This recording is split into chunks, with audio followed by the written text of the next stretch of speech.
Hey, everybody, it's Medium Brandon Ross here with More Than a Medium Media Network. We love that we are here in Austin, Texas.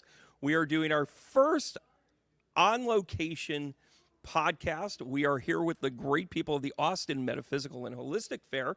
We're going to be talking to people here from all walks of life, from all different modalities. We are going to be, really kind of getting to know what's out there. So then you can broaden your experiences, your knowledge, and oh, by the way, they can continue to do their work. Oh my gosh, I can hear myself already. How unprofessional. I look okay. That was so terrible. That was so terrible. Hey, everybody. Hey, Janet. Hey, Shar. How are you? The usual suspects all show up. Thanks so much for tuning in. Make sure your friends know. And by the way, if you're watching this afterwards, you're going to want to make sure that you follow along with this channel because we're going to have a few announcements about our premier channel network. This is the first step in this. We need to kind of get this into the can because we have some sponsors that we're talking to. Like, say, for instance, maybe a water company that might want to kind of sponsor us along the lines, Like, this is where your bottle would go, right here. As I take a drink. But this is going to be a very guest-filled podcast. I know you guys love me for my astrology takes, my certainly my political points of view, and kind of how the world kind of rolls out and really kind of manage the day-to-day life in a spiritual sense. Today, these types of podcasts are actually about the people that we meet. And at the end of the day, the age of Aquarius is really built into the things that we do for ourselves and then the connections that we make for people. It is perfectly acceptable that you don't resonate with somebody, but when you do resonate with somebody, you have to be responsible for your stuff while they're going to take on that innate responsibility to be responsible for their stuff. So being able to connect and being able to, work, whether it's for, 5 minutes in a podcast or 10 years or whatever, everyone really has an opportunity to elevate when they meet other people. So this type of podcast is really kind of about meeting people and getting to know modalities, being able to get to know people for who they are, different walks of life. Here in Austin, one of the things that I've realized in Austin that like virtually nobody's from Austin in Austin, kind of like Florida in a way. It's a great place to visit. But Austin is a great place to settle. So you find a lot of different influences here that really kind of bring it in. The other thing with being able to get out there, of course, many of you know, funny you should say that, is out again. It is re-released. I have more stories involved with it. And of course, the Read Band Books t-shirts are flying off the shelf. So by all means, you want to certainly get yours, tbrandonross.com. All the info is out there. I'll limit the amount of stuff that I talk about, but I do want to remind everyone the Understanding Bereavement class is at the end of the month. It starts at the end of the month. It's a 4-week intensive. And what we're doing is we're picking apart the layers of bereavement. Maybe you're stuck. Maybe this loss happened a long time ago. Maybe it's a little more recent, and you just don't know where to start. This 4-week class is going to help you understand what you need to know about when you're ready, what to tackle when it comes to your own bereavement, the healing, and understand why things happen the way they did, help you understand why it is that those lessons were important to you in this life. So, enough with the advertising, Brandon, for crying out loud. I think I'm going to bring in a guest. What do you think? By the way, special thanks to Kingsley, who's behind the camera today, our producer, Savant. He has pulled this all together. He's been here since 4 o'clock this morning, making sure that all of the, was that too much? 4:30? Okay. Making sure that all the wires are run, making sure all the connection is good. Nothing but the top level of stuff on these on-location things. Kingsley's my guy. Kingsley's also going to be the lead producer and editor on More Than a Medium Media Network. Really excited to work with him. This is the first time we've done anything publicly, I think. Well, we've done a little podcast work, but certainly learned his chops with that. And maybe he can hop on here before the end, like maybe after a cheerleading event or two or whatever. But yeah, I want to bring in, we're here at the Nature's Treasure Event Center, and they've done something really interesting. They had one location, and those of you that aren't familiar with Austin, there is this road called I-35. I believe Dante first wrote about it as the 4th layer of hell. I could be wrong. I'm just kind of quasi, doing that. But it is a heck of a thing to negotiate because it is the street. It's basically the road that cuts through Austin. And it's a super necessity thing because it didn't really build up stuff around it. Well, I told you that story to tell you this one. Nature's Treasures, the first location was right in the middle of where all the construction and everything else is going, and they had to move. They happened upon this really super thing, and they were expanding. They were super popular. They're a destination. They have I don't want to take away too much of this, but they've got a 25,000 square foot space. Am I overstating that? No, you're doing well. Yeah, I'm doing okay. And it's, just for crystals, that's that. And then they have the event center, which is the perfect right size for things like mystic fairs, but certainly having the Austin Metaphysical and Holistic Fair. This is the perfect spot for it. We've got crystals and gems. We've got artisans. We've got mediums. We've got tarot readers. We've got Akashic work. Or I'm going to be bringing up a lot of these practitioners to get to know them. And as you guys know, I love to talk to people about where they're at in life. Like, everybody's got a journey, right? Which is why I have a publishing company called 10th House Publishers. You should check that out too if you're ready to publish your story. And we're going to have some people that are future artists with us, future authors that are going to be working with us, future podcasters. When we connect with people like this, and what my role is to help facilitate people on their journey. Sometimes I do it with the reading, sometimes I do it with the coaching, with the bereavement, whatever. Certainly astrology. But this gives everybody an opportunity and a bigger platform, and that's what the goal is here. And I'm glad that you guys are coming along on this. This is something that's really heartfelt for me because it's kind of what I'm meant to do. So if you see me smile a lot while I do this stuff, that's why, right? All right, we're ready to pan out. Are we panning out? Is that what we're doing here? Did you already pan out? No? All right, perfect, bud. So I'm going to welcome in Nance. Nance, how are you? I'm just fine, thank you. Into the microphone, girl. Into the mic. I'm into the mic. She doing all right? Into the mic. Kingsley doesn't even care. Kingsley's Okay. like, I don't really care. So listen, a little bit about Nature's. I got to get the calendar stuff out of the way. Okay. Right, because here at Nature's Treasure, do it. you have, these are the types of fun stuff they have here. They have the 19th annual. So you guys been open for a while. Long time. A long time. 19th annual Spring Trunk Show. May 16th to the 26th. By the way, flights are in and out of here on the regular. Health and Wellness Expo on the 31st. That's 12 to 5. Perfect timing, by the way. Tarot and Oracle Expo, which was something I was trying to get back to. Just not going to work. I got graduation weekend, but it's June 21st to the 22nd. Your like high schools and stuff get out like the end of May, right? Yeah, that's so like that's why you're like heavy on the June stuff. And of course, it's all at the new event center, and that is 11055. Do the numerology on that one. 1111055. North IH 35. Just look for the construction equipment. And go from there. And of course, the next Austin Metaphysical Fair is going to be June 14th here. I'm going to talk about more of their dates here as we go along. But Nancy, welcome. Thank you. Welcome. Thank you. What brings you along in this journey? Like, how did you start doing this work? Everybody loves to hear that question. Mine was manifested. Manifesting? Yeah, I was. You couldn't do lottery tickets? Like, what are you doing, I hon? had to manifest this. I was working as an optician. Oh, I see. And I retired as an Jokes are included, optician. everyone. Yeah, there you go. I retired as an optician and was called back into the industry in a roundabout way. Yeah. And then my husband said, "Why aren't you excited?" I said, "Well, because I did this. Now, if it was Nature's Treasures that called me, I'd be excited." And I had put a resume in just for something to do. I went to work that day after being called in to do this with whatever I wanted and put my phone in the locker. And on my first break, I had a call from Nature's Treasures, and I have been here Isn't ever that since. great? Yeah. Isn't that great? You know, I think it's also, I think there's something fun about like how things, the word no is the most powerful word in the English language. And when the universe tells you no, and then you end up kind of in a redirected way, it's a blessing. And then you're like, oh gosh, here I am. But you embraced it. Like you were still like, hey, here you go. So what do you like most about doing this event work and setting things up like this? I love the community connection with it. I love working with the practitioners. I'm the director of the practitioner program as well.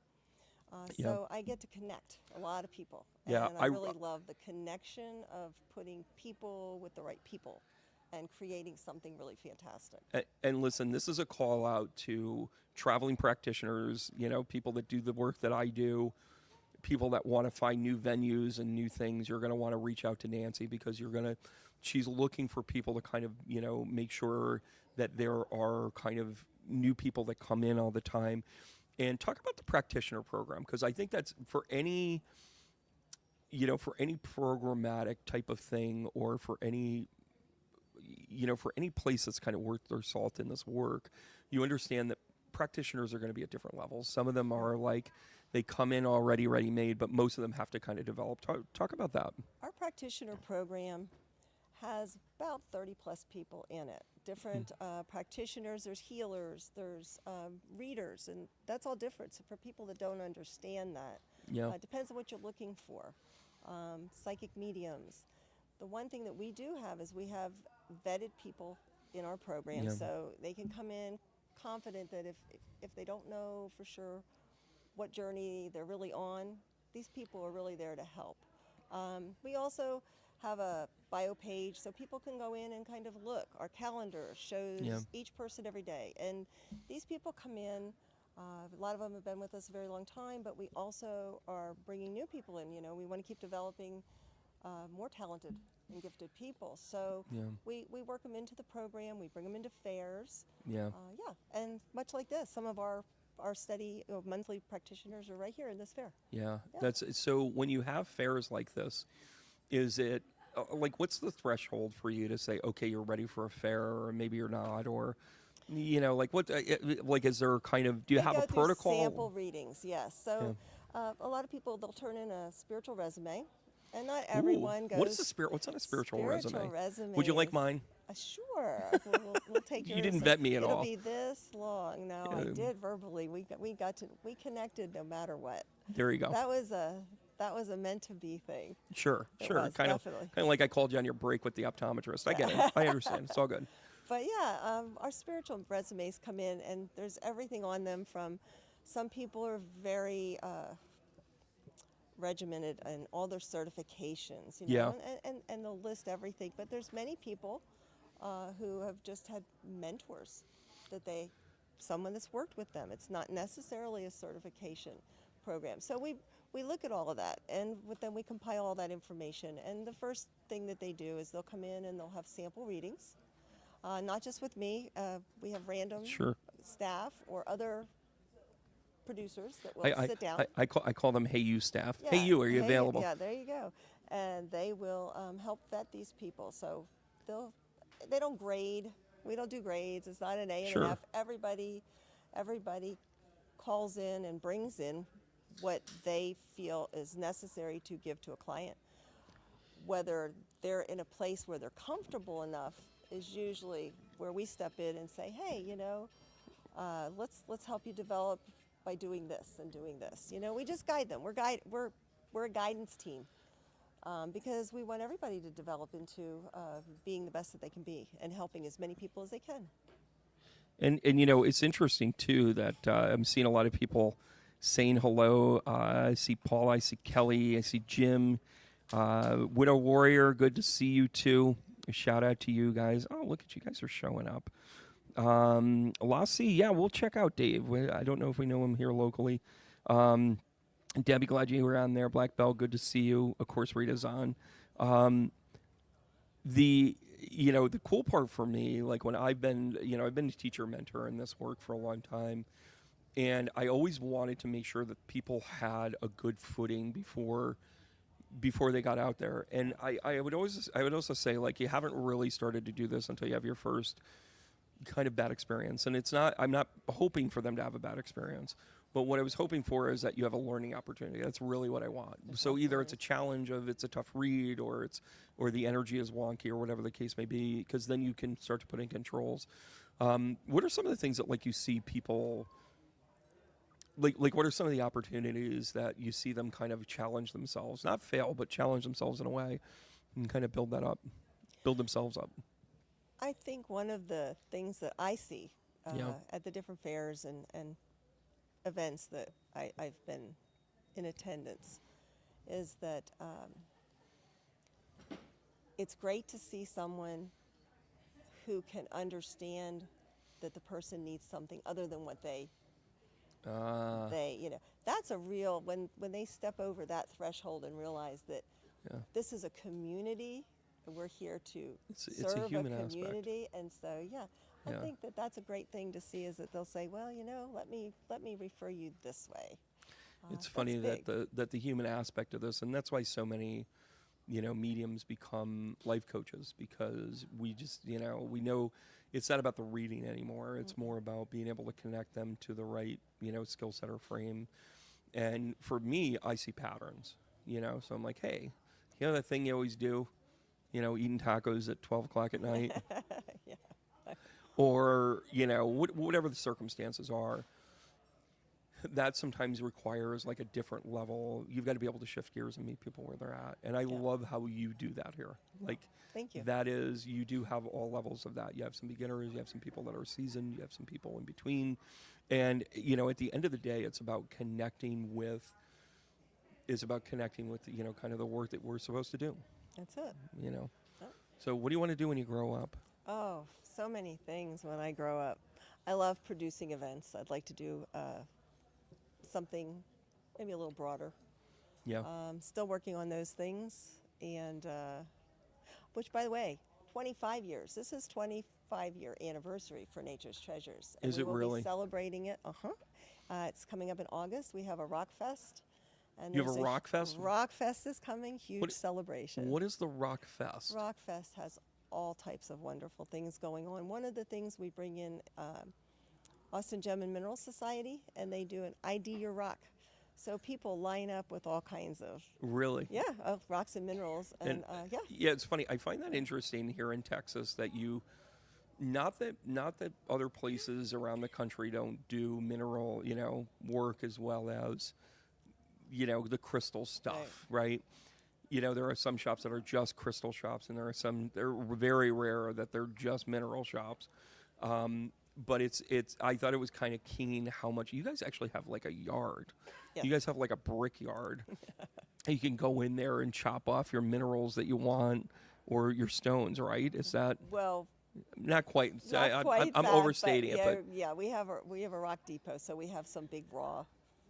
Wow. And they do it instead of the retail floor where we have all the pricing. That's by weight. So people go in there and they pick the specimens or the pieces that they want. And, There was, it's funny, the backyard of the old space and then the new space here, you guys have like this whole like fenced in area ready to go. And it's funny, it reminds me of this wholesaler up near Cape Cod. His last name is Schlenker. And those of you that have ever been to any of the Northeast stuff, any of the Northeast crystal shops, crystal shows, he was always there, and he had great prices on bulk stuff and everything else. And then one day I was like, I want to go see where this guy is at. I get there, and this guy had thousands of those oil bins. Yeah. And I said, what's in those? He goes, I have no idea.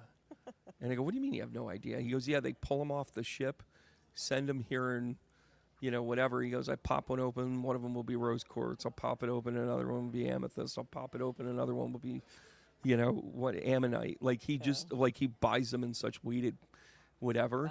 Wow. But that reminded me when I saw it originally, I was like, oh, wow, that's really huge. Yeah. But with the events, like in a perfect world, what are the types of events? These are great events. This is a super event. You've got the right number of vendors, the right number of parking, all that other good stuff. Where do you want to see this go? Like, what's the next step? Okay, so we're expanding to, this year we're doing a health and wellness expo. This will be our first.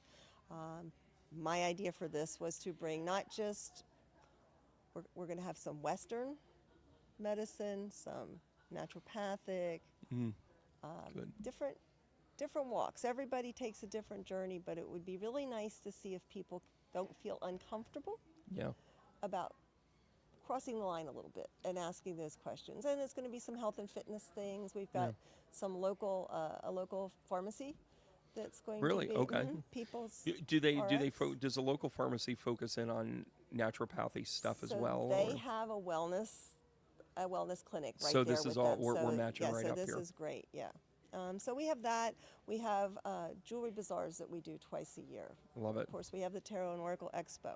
We have Cool Witches Market. So we have a market a couple times a year that goes on. And full moon gatherings. We have sound baths almost monthly. Sounds interesting. Sounds like you had one last night. Someone did a sound bath last night. It was there we go. amazing. Guilty as charged. Amazing sound bath, by the way. It was better than average. So much feedback about the guitar. It was very wonderful. So thank you for that. Well, considering I only have a half a hand right now, I'm pretty happy with that. That was pretty amazing. Well, thank you. Yes, I appreciate that. And it's the thing too, that education thing. And we'll wrap up here because we have other great guests we're going to talk to today. With the medical part of it on spiritual journeys, you always have to pay attention. You have to pay attention to the spiritual side of it, the physical side of it, the emotional side of it. And that physical body part of it, you got to figure out how you work. And I don't think we figure out like who our creator is. We never really have an active conversation about it. Same thing with our body. And I think that when we, give those types of opportunities, it's really helping people on their complete path. Yeah. Like it's a big deal. Oh, I agree. And it's, if you do it right, you're combining Western and Eastern medicine. Get a little bit of everything. Yeah. One more thing is that Karen Richards is the owner and the dream maker of Nature's Treasures. That's awesome. And her vision, of course, is to incorporate more of the nature. Of course, this is what it is. Sure. So we will be doing more things down the road. I'm not sure I love that. what all. I won't announce yet, but I'm sure there'll be many more events that will include more connection that way. So that's all coming up. When you do it right, a map is where you've been, and a compass is where you're going. So I think that's the right way to approach this for sure. So, all right, well, Nancy, thanks so much for joining us. Thank you for having me. We're so glad to have you here. We don't do awkward things like handshakes and stuff like that on podcasts. You just get up and and fall off stage. Don't fall off stage. Somebody catch her. I will not fall off stage. Somebody catch her. But thank you so much. But we're gonna bring up our next guest. We're gonna bring up Vic here, and we're gonna, like I said, this is really kind of a meet and greet for everybody.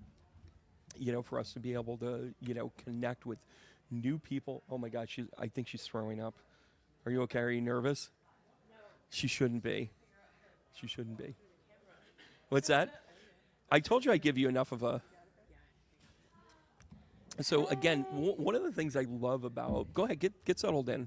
One of the things I love about, and I hope you guys appreciate the format. And by the way, give us any feedback. You guys know I love your feedback, as long as it's constructive and you're not being mean and you're saying my hair doesn't look good, because we all know my hair looks good. We have... There we go. We're going to do this. Perhaps. Hold on. It's not you. Go It's under. Here you go. Oh my gosh. Perfect. We're going to be A-okay this way. Yes. One of the things I love to do in my work, so I'm here and I'm doing the circle, and sitting off to my left, I'm like, wow, this is like radiant vibes. Like somebody that gets it, somebody that's ready to pop, somebody that's ready to just like bursting at the seams. And when I came to Vic, I like totally, it was funny. I think, maybe we should just kind of pan out. And I want to introduce you. I'm just going to use your first name because that's where we're at right now. If you want to go more, it's up to you. But I talked Vic into coming into this podcast time because we talked about things like writing and podcasting and all of your vocal training and all that other good stuff. And I'm just like, this is a super fascinating person. So as much as the read was correct, right? Can you just give me a promo on that like that? Yeah. Okay. All right. Okay. But then on the next step of it, it was more of like, I'm like, hey, save it for the podcast. So what's your background in the creative arts? So in the creative arts, my background is vocal performance. I have both a bachelor's and a master's. Wow, sold. And I've kind of taken on vocal training or private voice training. I've really taken that on. I'm doing it full time. I do it in 4 different places between San Antonio and Austin, and that's what I'm doing right now. I'm going right here. You mean, there we go. Yeah. You mean somebody with a music background in Austin? Go figure. Yeah, right. This was my reality when I got to Austin. I'm like, oh yeah, I'm in like a musician's world. Oh yeah. Well, for sure. When I'm in the airport, and I'm waiting for my guitar to come down the thing, the baggage claim, And then I turn to the guy and I go, it's my, like, I'm missing my guitar, you know, and like it's going through my head. I'm like, somebody's stealing my guitar. He looks at me and he's musician. like, no, guitars over there. And I kid you not, there were 50 guitars, Oh. guitar cases all lined up in the Austin airport. And I'm laughing because I'm just like, so who And cares? they all look the same. Right. So yeah, and they're not stealing mine. Like Right. they're not taking my $600 Ibanez. They're going to steal the $4,500 Strat in another case Right. somewhere. But anyways, so so with that vocal training, like what kind of like were you focused in on like Broadway type things? Were you doing vocal overtones? Like, what were you doing? My training is classical, so that's how I teach. But I'm in the stage right now with my high schoolers where, you know, pop show's coming up. If you're a director right now, you know the chaos of that. But I used my classical training to move through other genres as well. So it's not just classical training. Yeah. But, you know, I'm teaching how I was taught. So Yeah. I teach good technique, healthy techniques, things that will keep someone's voice going for a long time. If we don't know how to use our voices correctly, by the time you're 50, it's gone. What is the irony of that circle? I had no voice that night. Right? I was going to say you were ill. I You sound better today. Once a year I get the pollen. I get the pollen, like whatever. And it was funny because when I nursed it back all day. I didn't really talk, and I'm drinking teas and whatever medications, whatever. Right. And I got it to a point where it was pretty good. And even still, like I'm probably at about 70%. But what was funny was I turned to you and I said, well, you can't help me with this. I already know what it is. And you were like, oh, okay. Oh, it's just allergies. Right. Meanwhile, you think I was blowing out a windpipe because I was singing Aerosmith on the way in. Right. Which, by the way, has happened before. It has happened before. So with a classical training, I agree with you. I think being able to kind of do anything applicable all the way back is kind of a key thing. Mm-hmm. What do you want to do? Like, where do you think your voice goes? Like, where do you think your voice belongs? Oh, I mean, I wanted it to belong in an opera house. That was the whole goal, and that was the whole goal of moving to Austin, kind of hoping Really? that I would find a smaller community of opera and have more opportunity, but that hasn't quite gotten there. So since I started these new ideas while I was in college, and it's happened even more so in the last year. I just got my master's degree last June, July, something like that, August maybe. I've always considered, obviously, doing my own podcast, as you know. You called me out on that. I've thought about doing voice acting, another thing you called me out for. Yep. I've thought about doing commercials, also another thing you called me out for the other night.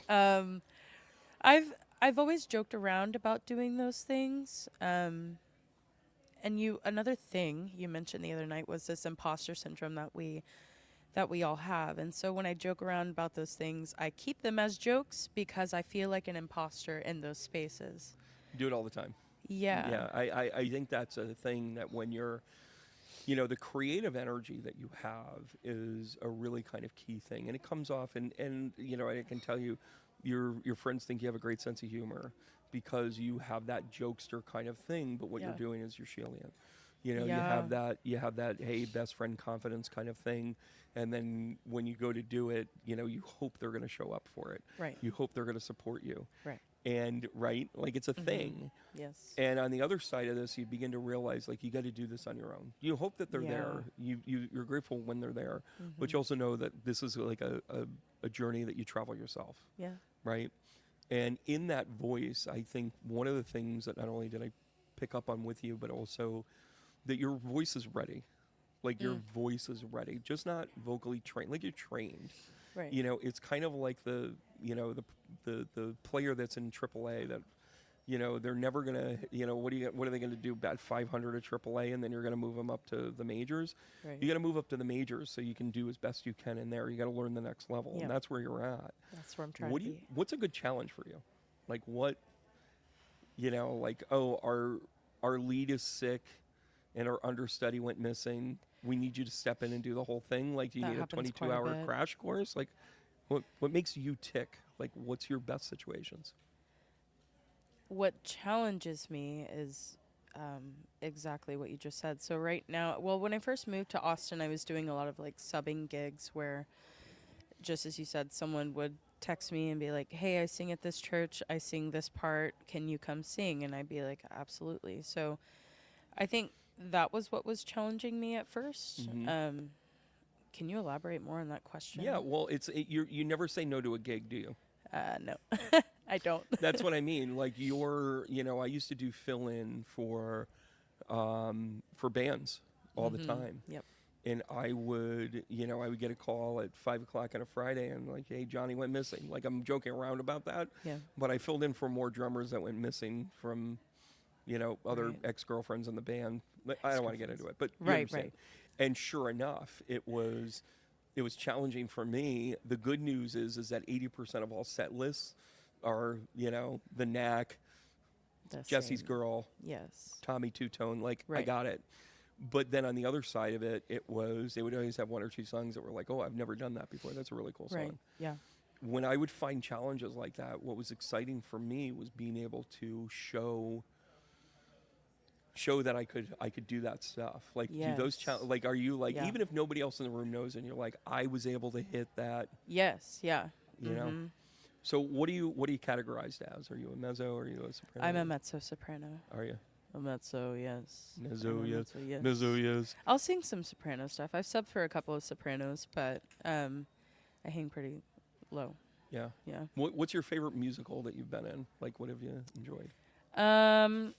Well, I've done mostly operas. I think my favorite opera that I've been in was probably my most recent one. It was by Kurt Weill. It was Street Scene at my university. The University of? Stephen F. Austin State University.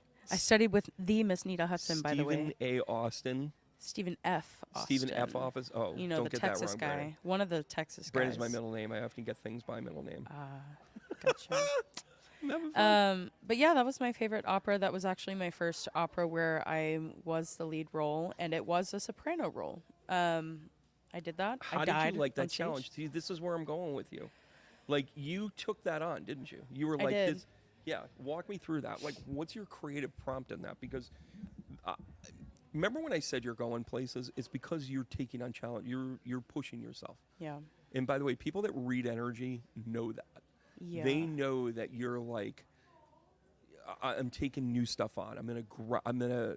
It's like, oh, that's a soprano. Even though I'm a mezzo, I can hit that. I have to work on this. I have to relax here. I have to hit there. But how did you prepare for that? Knowing it was a role that was outside your comfort. Practice. Years, hours of practice. I tell my students now, if you go to college for music, you're going to be in that practice room.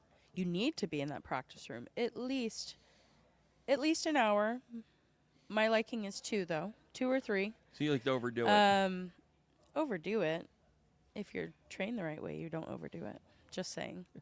But yeah, my challenge exactly there was having the range and the breath support to do some of those high notes. I know the first aria that I did, it hung high on an A on top of the staff, and I had to, in my performance, I ended up having to drop it down, but I worked on that. I worked on that consistently, you know. I absolutely love your hard work.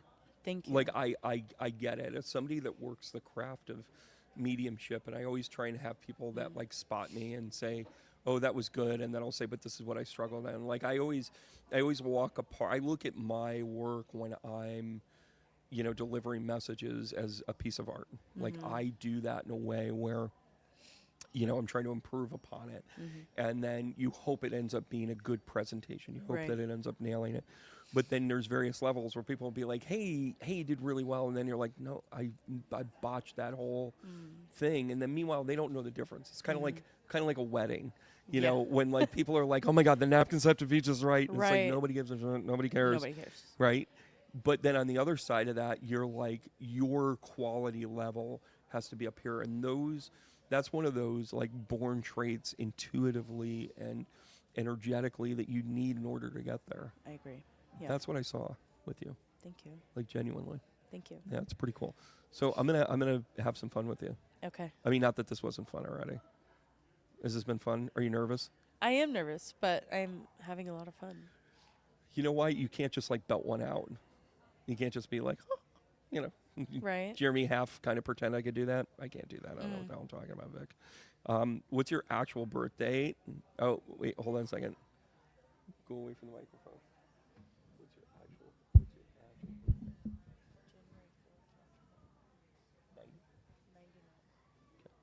Got it. There you go. Bring the microphone back. You know what you're doing. I know what I'm doing. And what was your time? It was early in the morning. I remember looking, and I think it was 1:04 in the morning. Look at you go. Like, I don't remember, and then they give me Bright something and early. specific and exact. Uh-huh. And whereabouts were you? What's Clear Lake, Texas. where is it? Clear Lake, Texas. It's a little bit south of Houston. I'm Clear gonna Lake. use Houston. Yeah. That's good enough for you aficionados.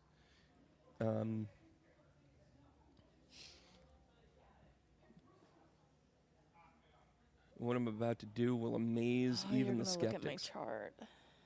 Right? Oh. For some reason, they think Houston is in New York. We'll correct them. Houston and New York. Yeah, no, they don't. I wish. Trust me, Take I've been me to both there. places, and neither one of them are down for that. Oh. Here we go. Are you ready? Do you know much about your astrology? No, I don't. I You- know that I'm a Capricorn sun. I know that I'm a Leo moon and a Cancer rising. You think you're a Cancer rising? Am I not? You are not. I guess I'm not. I've been saying this for No, years. according to this, Maybe I need to look at my birth it's a certificate Maury again. Povich moment. Okay. You are not Cancer rising. You are not the father. According to this, if it's 104, wait, let me just make sure I'm AM versus PM. No, it was AM, right? Uh-huh. I think. Near Houston, 99, Uh-huh. 4. Got it? You are a Libra rising. Ugh. Oh, I'm sorry. Ugh.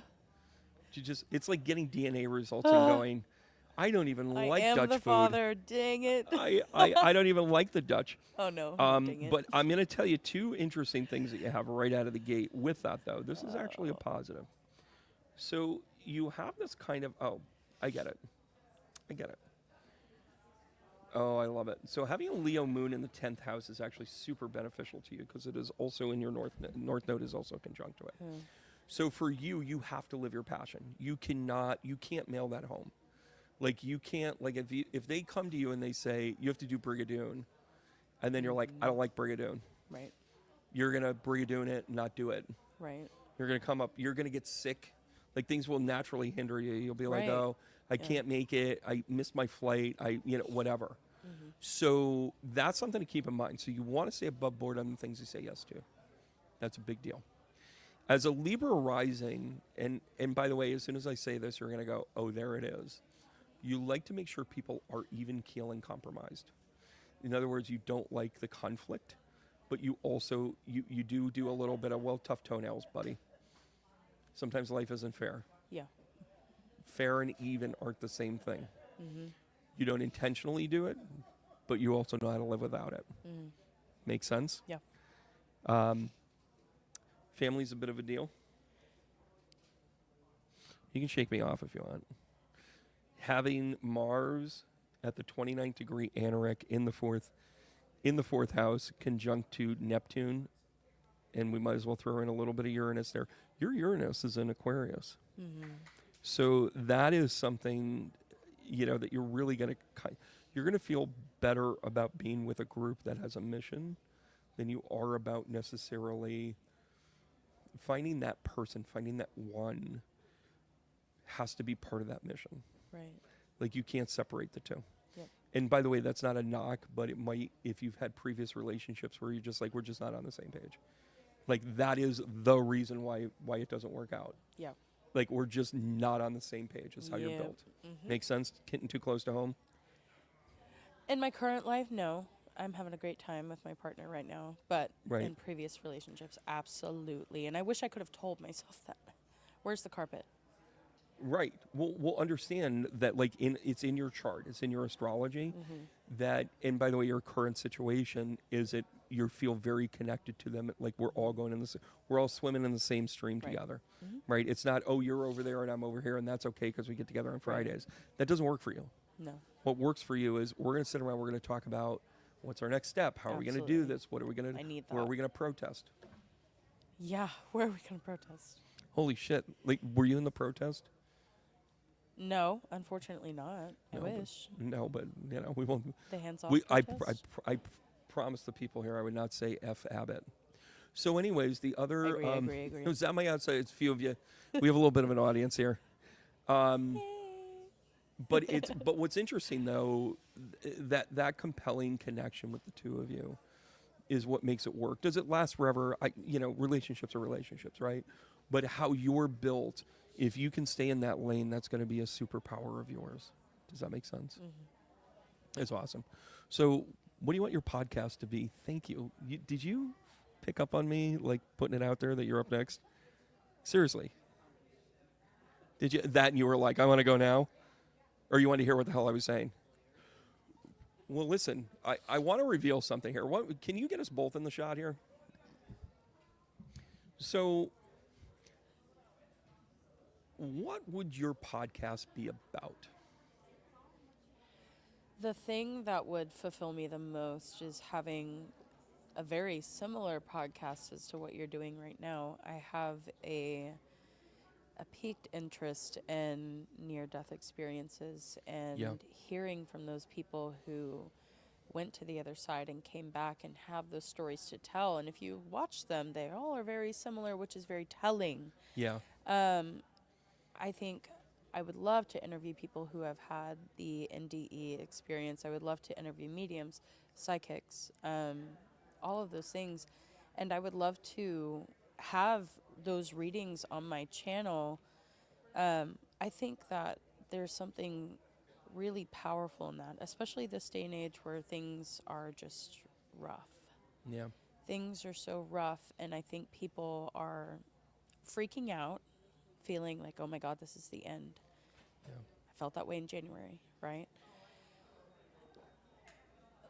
When the end feels near, we look to what the heck is coming next, right? Yeah. And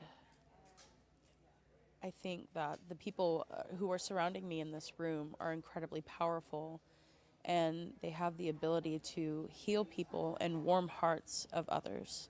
Yeah. And I think that's what we need. And if we had more of that in this world, we wouldn't be here right now. I think the world is waking up. We are, slowly but surely. And I think right now, you know, when you're in the airport and you go on that thing, the thing that moves really fast, it lets you, what is that Oh, called? yeah. That's what it feels like we're on Yeah. right now. Yeah, I was on that to go get my guitar. That's what it feels like. That was that was me panicking. That's what it feels like in terms of waking up with all of this crap in the world. We were happening getting there already, but now we're getting there faster. faster. And here's a fun fact: my teacher, one of my teachers, survived a plane crash. She went to the other side, had a conversation with God, Yeah. and God was like, "Yeah, you're not done." And she's like, I can't be how it mad. goes. I can't be mad, but Right. I'm going to come back and do it." And she really, the things that she kind of really showed me was she's like, get off the book, pay attention to the experience, work from the heart. Like she made me better because she allowed me to let go of the stuff that I was raised on. Yes. Right? Yes. And science is coming forward. And it's like, I think that could be a really fun podcast, mixing things like science and faith and experiences and, you know, that sort of thing. I think that you would be a very good podcaster on More Than a Media Network. What do you think? Absolutely. I would. You would do love that, realize that yep. I'm offering you a podcast and he's your producer, right? Yes. Hey, producer. Hey, boss. Yeah.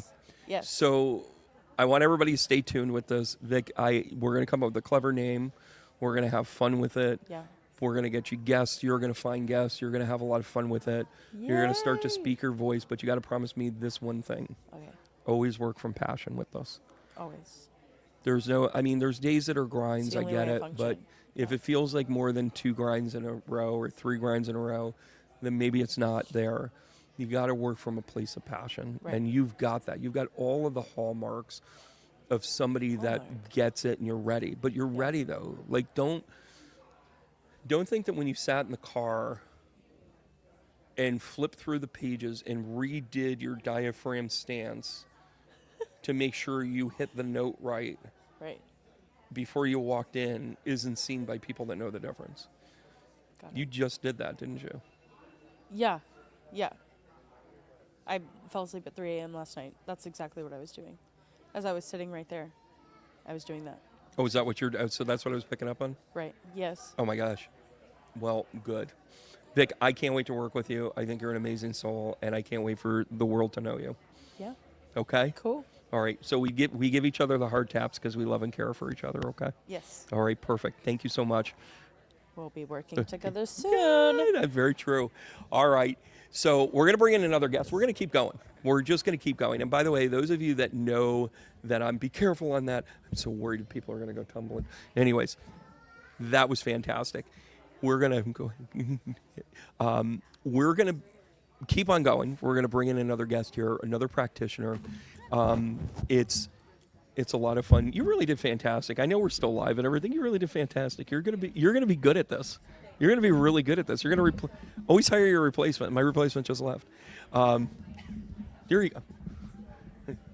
Yeah, yeah. There you go. There you go. You want to be this about good? this far away, Okay. give or take. We've got the dueling things. So the fun with doing this kind of format is that we kind of keep going. And then the even better part is that I don't plan a damn thing. I just kind of put out there psychically that somebody has to come up next. And sure enough, here we go. Hi, I'm Brandon. Hi, my name's Mia Lowry. What's your specialty? What do you do? My favorite thing to do is work within the Akashic Records. Oh, how did that open up for you? By the way, like the Akashic Records are where it's at. It is the thing, though, that like you can't prove today, but you've either felt it all along or it shows itself when you start talking about it, right? Like that's the thing. Like you can't just open it up and go like, ta-da, here we go. It's interesting you say that. It's called funny you should say that. Let's stay on brand, hon. Yeah, okay, it's All funny right. that you say that, Brandon. Uh-huh. One of my favorite quotes, I think a gentleman by the name of Rupert Sheldrake, who talks about the DNA memory. Sure, talks about yeah, I'm familiar with Rupert's stuff, yeah. Yeah, is skepticism is the default mechanism because the burden of proof is on the believer. So the idea that if someone believes in something, they're going to have to prove it. And my experience has been that it's the experience that actually brings the information, that actually brings the understanding. It's like you can't read, study, be told that which can only be really fully understood through an experience. Well, does it also, when you stepped into it, what was the thing you had to hurdle in your belief system to get there? Like, did you start out being like open, footloose, and fancy free? We are in the South. Was there some religion involved? Like, how did you come across that, and what did you have to overcome barrier-wise? Okay, so I'm hearing two questions in that. You're an analysis, huh? hurdle? Are you also So No, I'm Scorpio. You're a score. Oh, there it is. There it is. We'll go fixed energy for 100, Alex. So hurdle was, I think, one of the things I came here to learn that I've understood now through the records is believing in myself, right? Yeah. Not worrying about what other people think, not worrying about being right or wrong. Well, isn't that a path to authenticity? Like when you no longer very care about humbling. being right or wrong in other people's eyes from the judgment standpoint. And I find the Akashic Records are really kind of that strong piece of like that no judgment zone, because the Akashic Records just are what they are. You can't sweet talk it, Donald. It is what it is. You can't gaslight it, Donnie boy. I'm sorry, I promise not to be too political today. But you can't change what's on record. Like it is what it is, right? Does that make sense? It does to an extent. Right. And I never thought I would perceive things or understand things this way, that I can literally change the past through changing myself in the now, which potentially creates the potential future. I love that. So the past is the past, and it is in my DNA memory, and I've had experiences in different lives and with different people and different choices, or various choices. And it's being able to access this very malleable energy field that has this information and revisit it based on my questions I have now as Mia, that gives me the opportunity to go, I see. I see what I can now either work through, if there's still more work to work through, that's an opportunity, or if I'm ready to release it, if I'm ready to release that pattern or that belief system. It's funny you should say that with the patterns. I mean, because I just mentioned, I mention this often, that like there are parts that when people connect, the dots with like, okay, this is what I'm responsible for. These are the things I'm connected to. I always get the naysayers that will try and pull out a dynamic that they'll try and take away. Isn't it great when the producer like shows up and like gets right in here? Thank you. What about when people refute the idea, like everything has duality? What happens when you have somebody asking you, like, well, if the Akashic records are written, and they're quasi set in stone, although you're talking about a control mechanism where you can be like, aha, if I understand what my consequences are in the Akashics, then I can understand what my decisions be. How does free will kind of play into that for you when you're working with it? Well, again, I just figured I'd dive right into the deep end for you. Oh yeah, please do. I'm a deep Scorpio. Yeah, there you go. I see. Once I knew what I was dealing with. Yeah. So everything I talk about in regards to the Akashic records is my experience. Okay. And us human beings, we have this desire, this need to wrap our heads around something, to understand it. Like if you look up the Akashic records, you see like a priest or a priestess type person with a book, and like a library, or and it's just it's hard to sum up in a short amount of time, again, because it's through these experiences that we learn who we are on a soul level. Yeah. And so my understanding of the Akashic records they're not by any means written in stone. Yeah.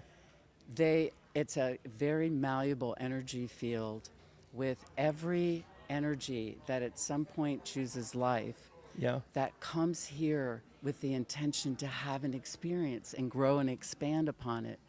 So that's, for me, that's where the free will choice comes in.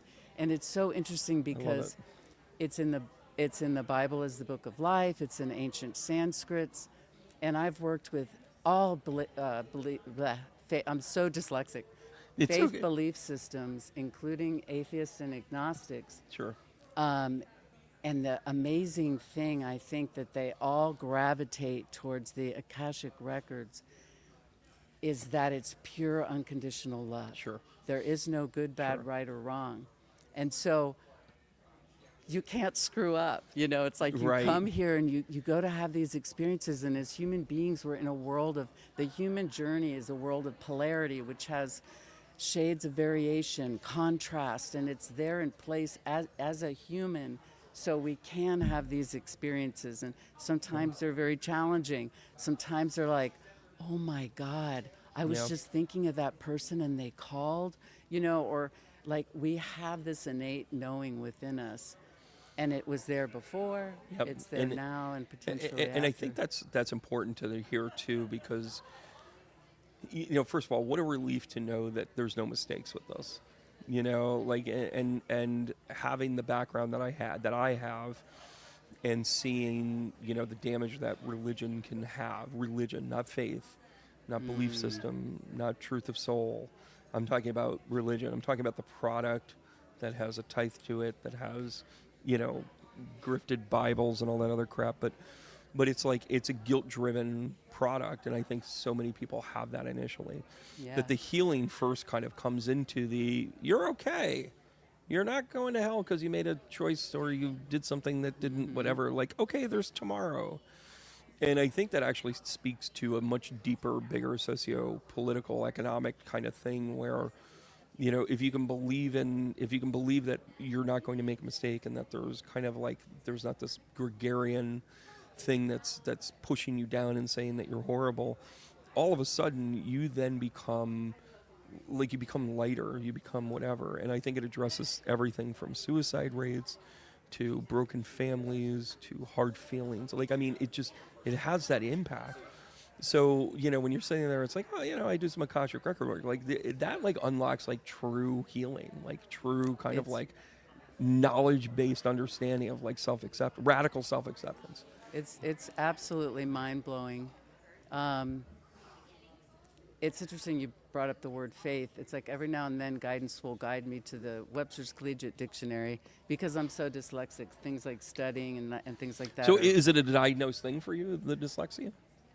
Or is it just something that you just notice? Because this is something I see a lot with people that are developing. Like, you get it so excited that they just hand it to us in ways that like it's almost too much. Like for me, when I learned how to do platform work, I was getting it so quickly that I was just like I sounded like an auctioneer as I'm reading them. And your grandmother says hi, and there's biscuits, and there's this, and then people just be like, I don't know what just happened. And then I'm like, oh my God, I have to realize I had to kind of take in the Vatican II approach, which is, you got to speak in the language of the people. Like people don't want to hear the micro machine man do your reading. They want to hear somebody, pause and listen to you and have your reaction and that sort of thing. And I think what you're talking about too is that when people start to connect with their path, like I think you need to do Akashic record work. Like it's a must stop on the tour. How do you think, and this I think is a perfect question to kind of wrap up our time, is when you're working with somebody, what kind of impact have you seen the Akashic record work do for them in their path?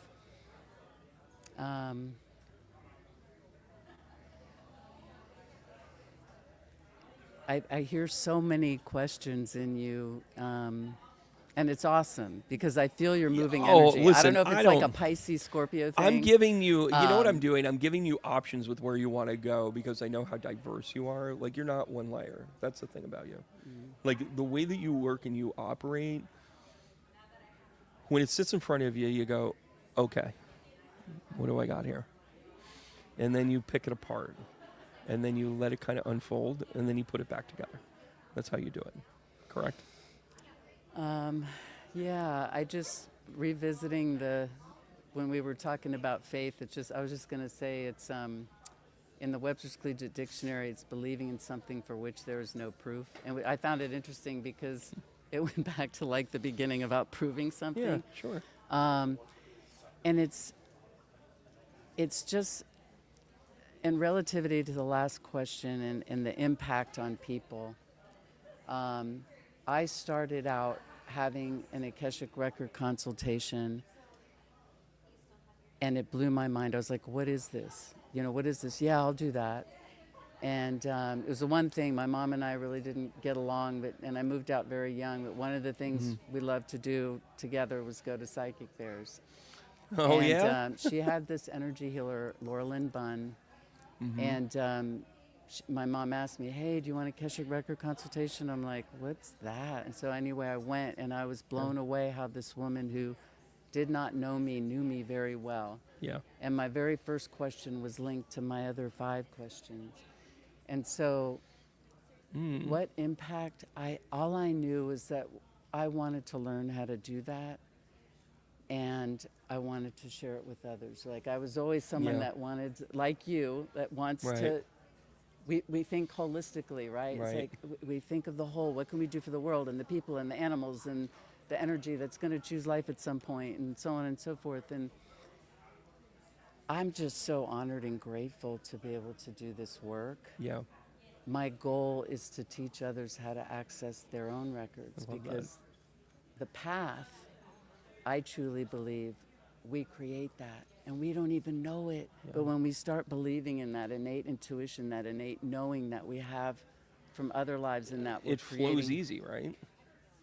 yeah, well, that's being dyslexic. I think it's, I don't want to say easier, but I think I'm more comfortable in these realms because I don't have to figure it out. Yeah, it's so true. In the fact-based world, and it's there's hard. Taxes, organizing, it's all And like, there's and listen, there's no right or wrong way. And I think sometimes, my translation of the dyslexia, again, I'm not being medical about it, but it's almost like it doesn't matter. They're words on a page, and it lets you know that you can have the knowledge without necessarily getting the order right, because the Akashic records kind of don't have order, but it's perfectly aligned. yeah. And that's, your dyslexia is almost more of a metaphor of like the work you're doing. Does that make sense?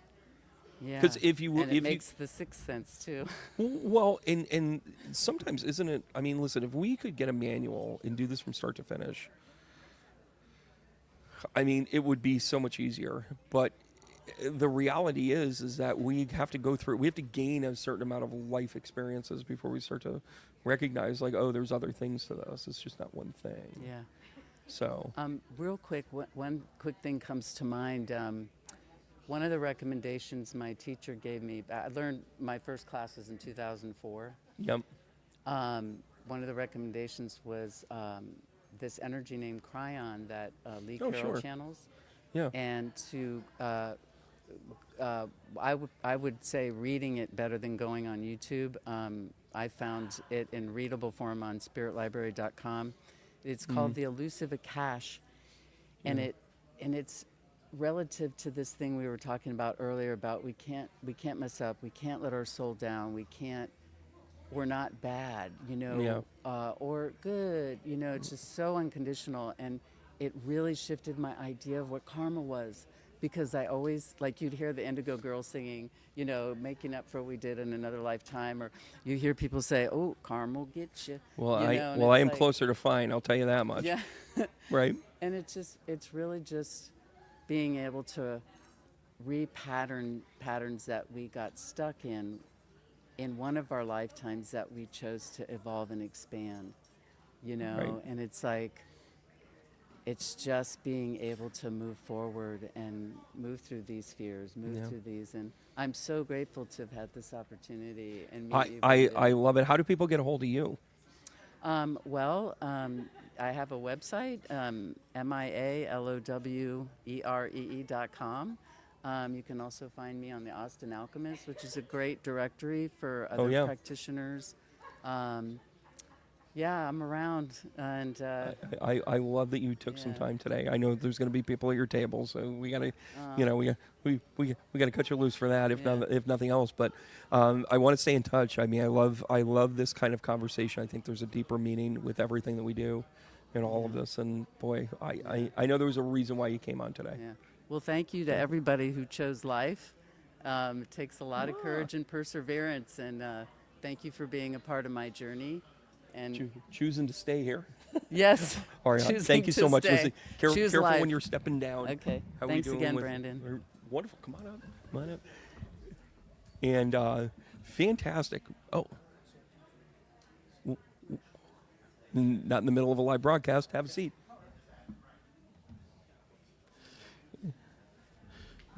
All right. Hello, Brandon. Good. How are you? I'm good. I'm R.L. Wolf. Hold on one second. We're gonna get you live. Let's just get good. make sure Kingsley gets you squared away with that. Well, there you want to get a little closer. It's up to you. I mean, So I want you to get right on that mic. okay. Like that. Is this good? Perfect. You're gonna drink out of it. Yeah. Perfect. Okay. Is that good like there? How are you? Okay. Thanks for coming on. Sure. My pleasure.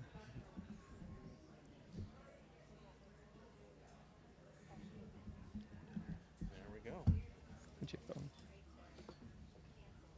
How are you, man?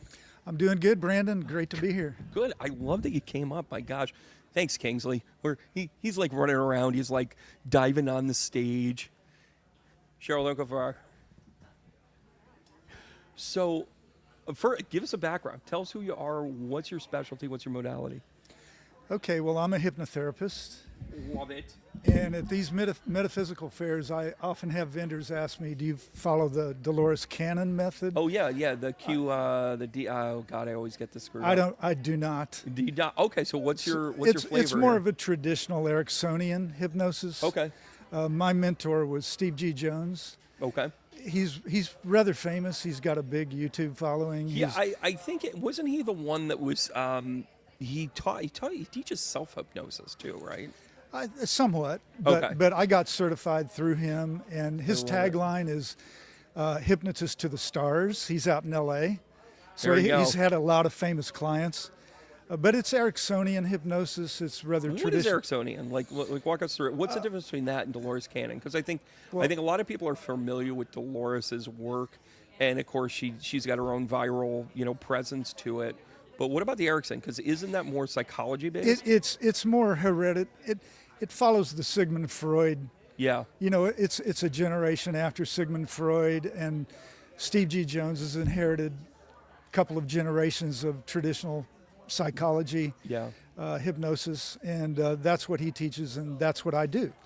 It's do you find that when people? I mean, we're here at a holistic fair, and a lot of spiritual seekers. They're trying to figure it out. What's the sweet spot for you? Like where people are in their development or their realizations, really? Because development is really realization. What's a good spot for you?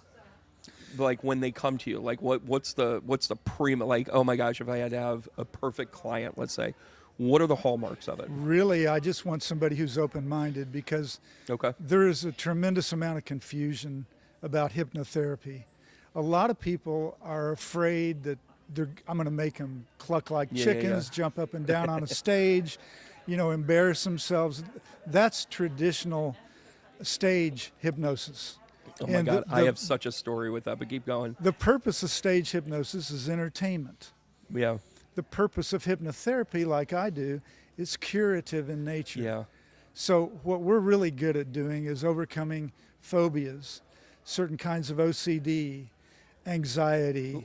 Also, smoking isn't smoking absolute- and weight loss still a big thing? I personally was a 2-pack a day Stop. smoker. Really? And I had an uncle who died of cancer from smoking. I had Yeah. an aunt who died from emphysema. And I promised myself I would quit smoking by the age of 30. I tried everything. I tried the patches, the gum, everything available. Nothing worked. I mean, I'd be able to quit. One time I quit for 2 months, went to a party, started drinking, started smoking, and I was hooked again, right? So as I approached my deadline for my 30th birthday, I saw a little newspaper ad. There were newspapers back then. And Oh, you mean the things that are like, oh, okay, Yeah, all right. yeah. I just find him stuffed in the wall now. right, exactly. Anyway, I saw a little notice that there was a quit smoking hypnosis Yeah. clinic in a hotel ballroom. So I decided, well, what the hell, I'll give it a shot. And I went, and I haven't smoked since. Isn't it amazing? I haven't how- smoked since. It absolutely worked. I mean, it was probably just timing upon what have you. I do have a funny story about hypnosis. It was I was with a band. I was a drummer for years. And, Oh, wow. And we had we were playing like a county fair, and county fairs in upstate New York are like the bomb. Like that's kind of it's a big deal up there, and it's just not the 4-H club. It's everything else. And when the guy that opened for us, that was on just before us, was a hypnotherapist. Oh, wow. He did hypnosis, and he did the chicken thing. He did Oh, the he did? whatever. Okay, all right. So Sure. in the middle of our set, lead singer turned around and went, "All right, guys," and we all kind of started doing the chicken thing. It was pretty funny. We had a good time with it. But aside from like the pseudo part of that, I think there's real things into kind of the human psyche to this. Do you find that people then? This is how I viewed it, and you can either confirm, disconfirm, or add to it. But I have found that when people like incorporate someone to get over their thing, their phobias, let's stick on a phobia. Okay. If they're able to overcome that, do you find that they open up in every other channel? Like, are they then able to kind of say, like, okay, I'm going to do this spiritual walk of life, or I'm going to find out this about myself, or I'm going to realize that this was just the beginning of the changes I needed to make? Absolutely, it can open a doorway. Yeah. Because it's an obstacle. It's usually when people undergo hypnosis with me, it's something that's on their minds. It's almost obsessively on their minds. Like, let's say fear of flying, and they've got to fly and see somebody important and they're scared to death. If you can overcome that fear of flying through hypnosis, Yeah. that can just free you up from a ton of anxiety and Sure. open other doorways. Sure, and I think that that's also another, from the holistic side of it too. It's, the then of this is people are going to be on a spiritual path. But do you find people, like, not necessarily on the spiritual path that just want, like, concrete answers or what have you? Sure. Have you noticed that that's kind of been, have you seen an uptick in that? In people wanting to, they're not spiritual at all. They come to you and then all of a sudden they embrace, like, a more of a spiritual path. Are you seeing them, like, make that shift? I have seen that before, yes. Yes. And does it work with, and again, I'm not trying to put you on a medical spot here, but have you seen it work with alcohol?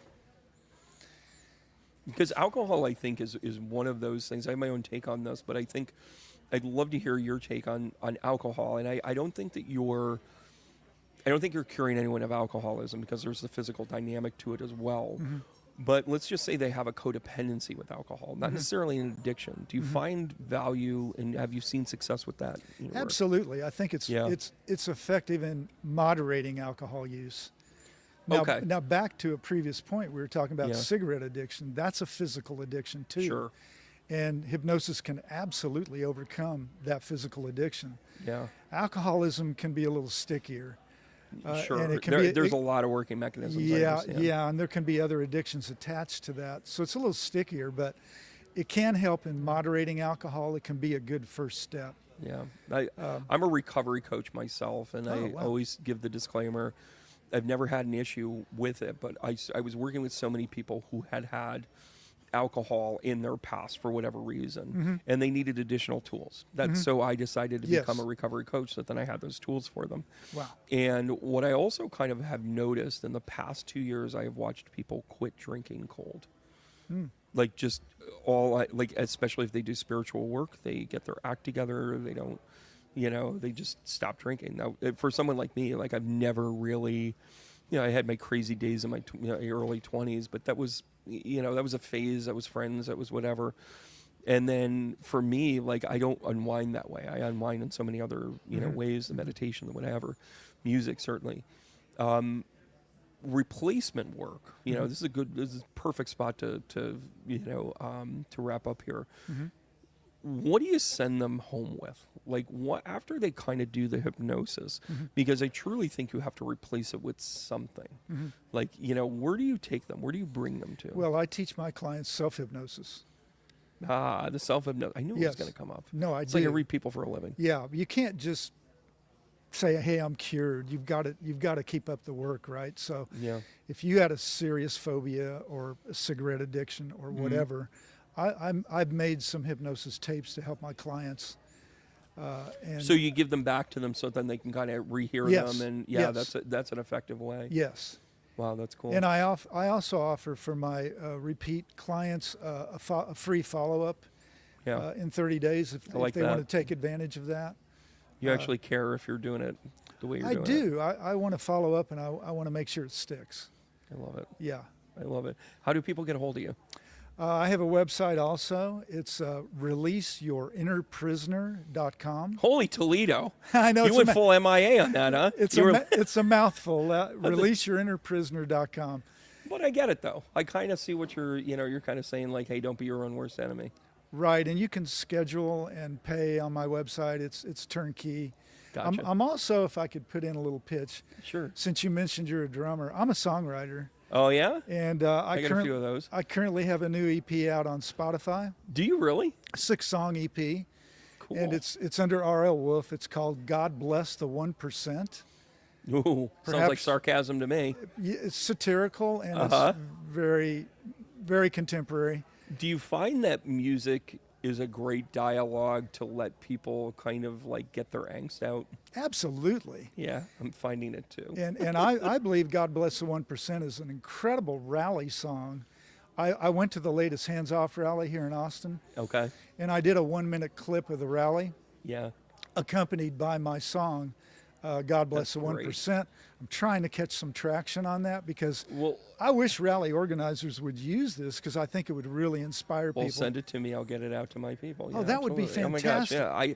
I love stuff like that. I mean, it's, and doing my own bit of writing, and, I have a book of poetry coming out later on this year, and it's accompanied with some music that I've done along with it. You and that still sort of play thing. drums?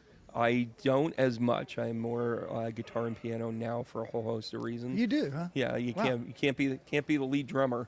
Right. I mean, you can. It's Yeah. kind of a different feel. Yeah. But yeah, my voice changed. I had to use my voice differently, and instead of backing up people all the time, I decided to step out front and that sort of thing. So, but yeah, I'd love to hear it. I think it's a good. Oh, I'd love to I love send that you stuff. my stuff. It's on Spotify and Okay. 35 streaming platforms. I mean, just about anyone you can think of. Gotcha. Apple That's- Music or whatever. That's great. So God bless the 1%. God Bless the 1%. We'll say it again. God bless 1%. Yes. And people will look that up, and they're probably already hitting it already. I hope so. I That'd be love it. fantastic. Well, it was great to meet you. I'm so glad you had time. Got to get back to your table. People are going to be looking for you now. I'd love to stay in touch. All right. We'll talk soon. Thank you, All right, Brandon. friend. Thanks so Appreciate much. it. Oh, my gosh. Look at this. And then we show up, and then we find songwriters and the whole 9 yards. And it just proves point. Oh, be careful.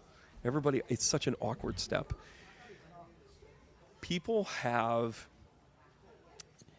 that do spiritual work need a creative outlet. Like, it's a given.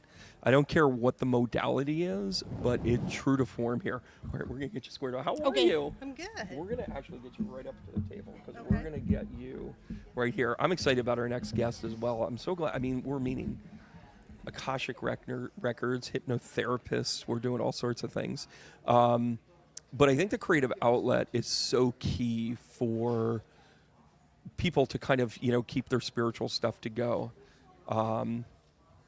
Yeah, we're going to do a little Kingsley here. And by the way, I'm going to keep this probably, we're going to go a little long on this, so this is a good time to make sure you get squared away. Thanks for the heads up. Sure. Like your You tell me. hang loose. Okay. There we go. There we go. Don't say any curse words like, you don't want to say things like Republican. Yeah, it doesn't pick that up. Sorry, was that my answer? Did you guys get that joke? Was that good? I like your shirt. The new moon, waning crescent, and I can't understand yours. What does yours say? Oh my God, my kids love that. So they met one of my sons met an anime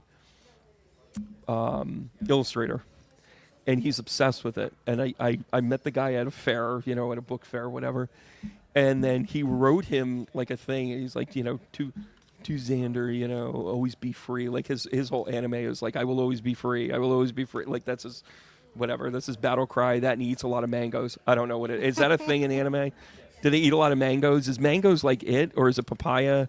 No, it's different things for different animes. It's like they all have their quirk kind of thing. It's like what makes the characters unique. I love it.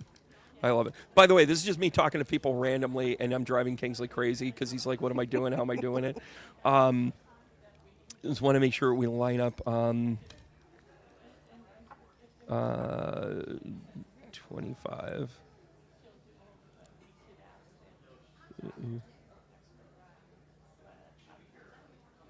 On the back wall. Just making sure we get things lined up. I'm very excited about our next guest here. Look at this. You're shuffling up and dealing. Look at you going on. So I thought it would be fun if, and by the way, in case you guys haven't gotten this yet, we're talking to people of different walks of life. We're dealing with things that are kind of on a mystical level. We're dealing with things on a holistic level. And of course, working with practitioners and creatives and everything else. And I thought it was a really cool thing based on vibe alone. Now, we've had, what, a 2-minute conversation? Mm-hmm. And I'm just like, hey, real deal, what's going on, right? So you guys know my Shuffle Up and Heal is a lot of fun. You guys tune in all the time. You always ask questions. I am pulled up here, and I'm seeing you guys ask questions. If you guys have questions, feel free to ask. I'm seeing you guys. Boy, thanks again for the support here. Jim, Ann, I see you here. Elaine, good to see you. Lisa, Oh gosh, you love nature's treasure. Good, good. I love the shout out there, Haiti. I'm sorry, had enough. Kathy, good to see you as well. But with this one, with this guest, we're going to do something a little bit different. She's going to do a little tarot love here. She's going to read B. She's going to read me. She's going to be all right with that. I'm good with And it. we're going to talk about styles. We're going to talk about styles of tarot, kind of her teachings, her upbringings, how she kind of flows with it. And we'll give us the lowdown. Who in the heck are you? What are you doing on my podcast? And how'd you get here today? Absolutely. Don't say Uber. No. My name is Corey Ince, and I am here today reading tarot. I specialize in shadow work. I have training background in coaching, and I've always been one of those people that other people have been attracted to sit and talk and just kind of walk through their maybe thoughts or issues or things like that. And so I'm happy to do that, and I have found an outlet to do that through tarot. That's wonderful. How did you give me your journey in tarot? Like, have you always worked with it? Like, when did you discover it? When did you think that that's your modality? I really started getting into tarot about 4 or 5 years ago. Just kind of dribbled in it. You're a dabbler, huh? I'm a dabbler. Oh, I got geez, here we go, into it. everybody. She's a dabbler. We're either going to open a portal, or it'll be, I don't know. We might solve the world. We could solve the world problem. Yeah. So, Hey, listen, yeah. I'm all for it. I'm all good with that. So, in your work, do you primarily work like these fairs like this? Do you have a shop? Like, what do you, how do people find you? Let's talk about that first. Yeah, absolutely. So I do have a website. It is allsoulstarot.com. Allsoulstarot.com. So you're the one that got that, huh? Mm-hmm. I've got the .net, and I send you people all the time. Allsouls.com. Wonderful. Allsouls.com. And they can book with you right online. They can book with that? me. I Okay, do it cool. online, or I can do locally as well. Okay, And cool. then I do the fairs as well. Cool. So what's your tarot style? What is your tarot style, if I should say? It really depends on. I try to read the energy of the person that's sitting with me. Sure. To kind of see where they're at and what they're looking for. Ask some questions. Yeah. And depending where we want to start, I might just throw some cards out and see what comes up, and we'll talk about those, and we'll just kind of add to that. Yeah, I think. Do you read the books when you open up your tarot deck? I read my cards first so love that it. I can try to connect with it. And if there's some cards in there that I just don't connect with at all, then I'll pull the book open I and get say, it. okay, what are you trying to tell me? Yeah, that's a really good technique, because I think what happens a lot of time, I think like most people, when you get your first Rider Waite tarot deck, you go, okay, I got to remember what the Four of Cups is. I got to remember that. It becomes a memorization game, and it feels like work, and then, and then either you lose it for 6 months or 20 years or whatever the case may be, and it's it ends up being a conversation where when you start to kind of, you have to get the practice in. You have to connect with people. Right? Absolutely. So let's do a reading. Like, are you nervous, by the way? Should I tell you anything about myself? You can tell me whatever you'd like to share. So I'm a certified medium. I travel the world. I have a book and a YouTube channel. I also teach tarot. I do a weekly tarot thing called Shuffle Up and Heal. Very awesome. And then when I teach tarot, I have a book called The Art and Science of Tarot, which is about not only kind of the, hey, here's what all the meanings are, but then also here's how you connect to the deck. Here's how you connect to where things are.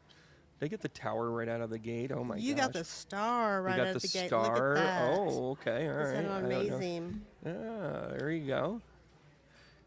And so what kind of spread are we doing here? So this is just a 5-card spread. I kind of take a look at this to see where you are, kind of what path you're on. Oh, here we go. Here we go. We're digging this one. Go Right? ahead. Let it rip.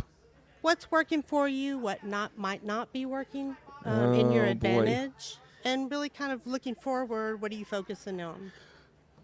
Okay, let it rip. Okay. So can you hold up the cards when you talk about them, just so then they can they can see it when you go. Yeah, just Sure, kind of. absolutely. And they Like might that. not get a great spot on it, but okay. So let it rip, left to right. All Go right, ahead. left to right. So what I'm looking at here, Brandon, is just a representation of you. You are the star. You are really connected with the divine, and it's really this works for you. Like, right? I So- love it. What I want to look at next is kind of where you're at, and this is the Nine of Pentacles. Practically perfect in every way. Keep going. So things are really going well for you, and I'd like to think so. The things that are happening in your world right now, that you're feeling and touching and seeing and tasting, all of that is really working in your Good. favor. Huh. There is a Page of Cups that's coming up. So What is the Page of Cups to you in this spot? the Page of Cups to me it's like a muse. Keep going. Like there are some things that are coming to you that are they're delightful, right? They are something that speaks to your heart, but it's new. So not really seeing it come alive yet, but you know it's there. Right. So Page of Cups in my center pivot. Let that sink in for a minute. All right, so now what do we got going on? So now what we got going on is it is the Three of Pentacles. Keep going. I love it. By the way, which is this week, which is right now in tarot, right? It's the first week in May, the Yep. Three of Pentacles. So keep going. But it's in a position that is maybe just give you a little bit of caution Okay. in a perspective of what you pick and choose to put together as a collection. Got it. I So love just this. really be cautious of that. And then looking forward, it's the Seven of Cups. Seven of Cups. And so what I see is there are many, many choices. Yeah. They may not all be for you. So really spend some time being selective about what's coming up for you. You're speaking to my Pisces non-sensibilities right now, but yeah, totally. So I will tell you that this is, I cannot tell you how spot on this is for me, and also I'm going to go here with it. So at the beginning, first of all, I believe in kind of doing this for the greater good, and Star card really represents that kind of age of Aquarian. I think that's interesting that in this kind of drill down that the first card is kind of the premise card, and it sets me into motion of moving towards the age of Aquarius, right? Like we're moving towards the age of Aquarius, the star. In other words, I got it right in some way. Like my direction is right. The Nine of Pentacles, I call it the Mary Poppins card because she's practically perfect in every way. Maybe Right. not perfect, but practically perfect, as good as it's going to get. We're going to shine it the best we can. But it's also about kind of like the due diligence of experience and work and putting those things into it and just resting a little bit, but recognizing that you're achieving on some level. The Page of Cups is so profound in the spot because I have another book coming out that is going to actually be the premise of a lot of things that I'm going to be doing in the future. And the book is called The Merkaba Chronicles, and it's a series of short stories. By the way, it has 3 short stories. Notice how 3 came up in the next deck, in the next card. It's not yet finished, so it's kind of behind the scenes, also 3 of Pentacles. But the Page of Cups is also very significant for one of the stories because there is a woman named Paige in the story, and the name of her shop is called Pages and Cups. That's amazing. Like in the centerpiece and the pivot of that. Give me chills. Yeah, and the Three of Pentacles is, of course, the planning that goes into it. And, and I see, it's funny, that the Seven of Cups is very much the, oh my gosh, look at all these great magical things, but it's also about the discernment of being like, okay, but what's for you? What's for me, And I yeah. think that kind of goes back to kind of the Nine of Pentacles of being like, okay, be practical about this. Like, Yeah, I can do. I have Kingsley as a great example in my life where I could do this. I could have done this. I could have been, the producer in this and do everything, but it's time for me to expand and let him be an expert and give him spotlight, give him an opportunity to do this. He's working in his passion and his love and his work. And then that makes me better because he's just going to take care. He just takes care of it, right? Then I can, worry about, okay, let's get together and let's make sure my energy is good. So then when we do this reading, I think one of the other things when people connect with the cards like this, I mean, like I said, this is spot on. But when you focus in on these, how do you delineate your 5 cards? Like I just gave you some of my definition. Like, hey, this is a source card. One is the source card. Second one is your approach. The third one is the pivot. The fourth one is the obstacle. The fifth one is kind of the outcome. Like, hey, you got a lot of stuff going on. What are you gonna do? How do you apply that kind of logic? And do you find yourself teaching that a lot when you're in a reading? I do. Yeah. I do find myself teaching that, just kind of how we did today, just kind of laying these out and making an intention for each one of these. I've tried different spreads. There are some times when I would just lay some cards out and kind of pick and choose. Maybe the first card isn't the intention card. Maybe it is somewhere over here. And through that discussion, we learn, okay, here's where we need to be focusing on. Yeah. So that's, wow, that's pretty profound too. So do you teach it all? Do you teach tarot? Do you work with people on their... I don't teach tarot. Yeah. But that's interesting that you said that. It's called funny you should say that, Stan Brand. Yeah. That has been something that's been coming to me. Yeah. So maybe that's something that I need to start exploring. I just love it because it's a story and it's an expression of emotions.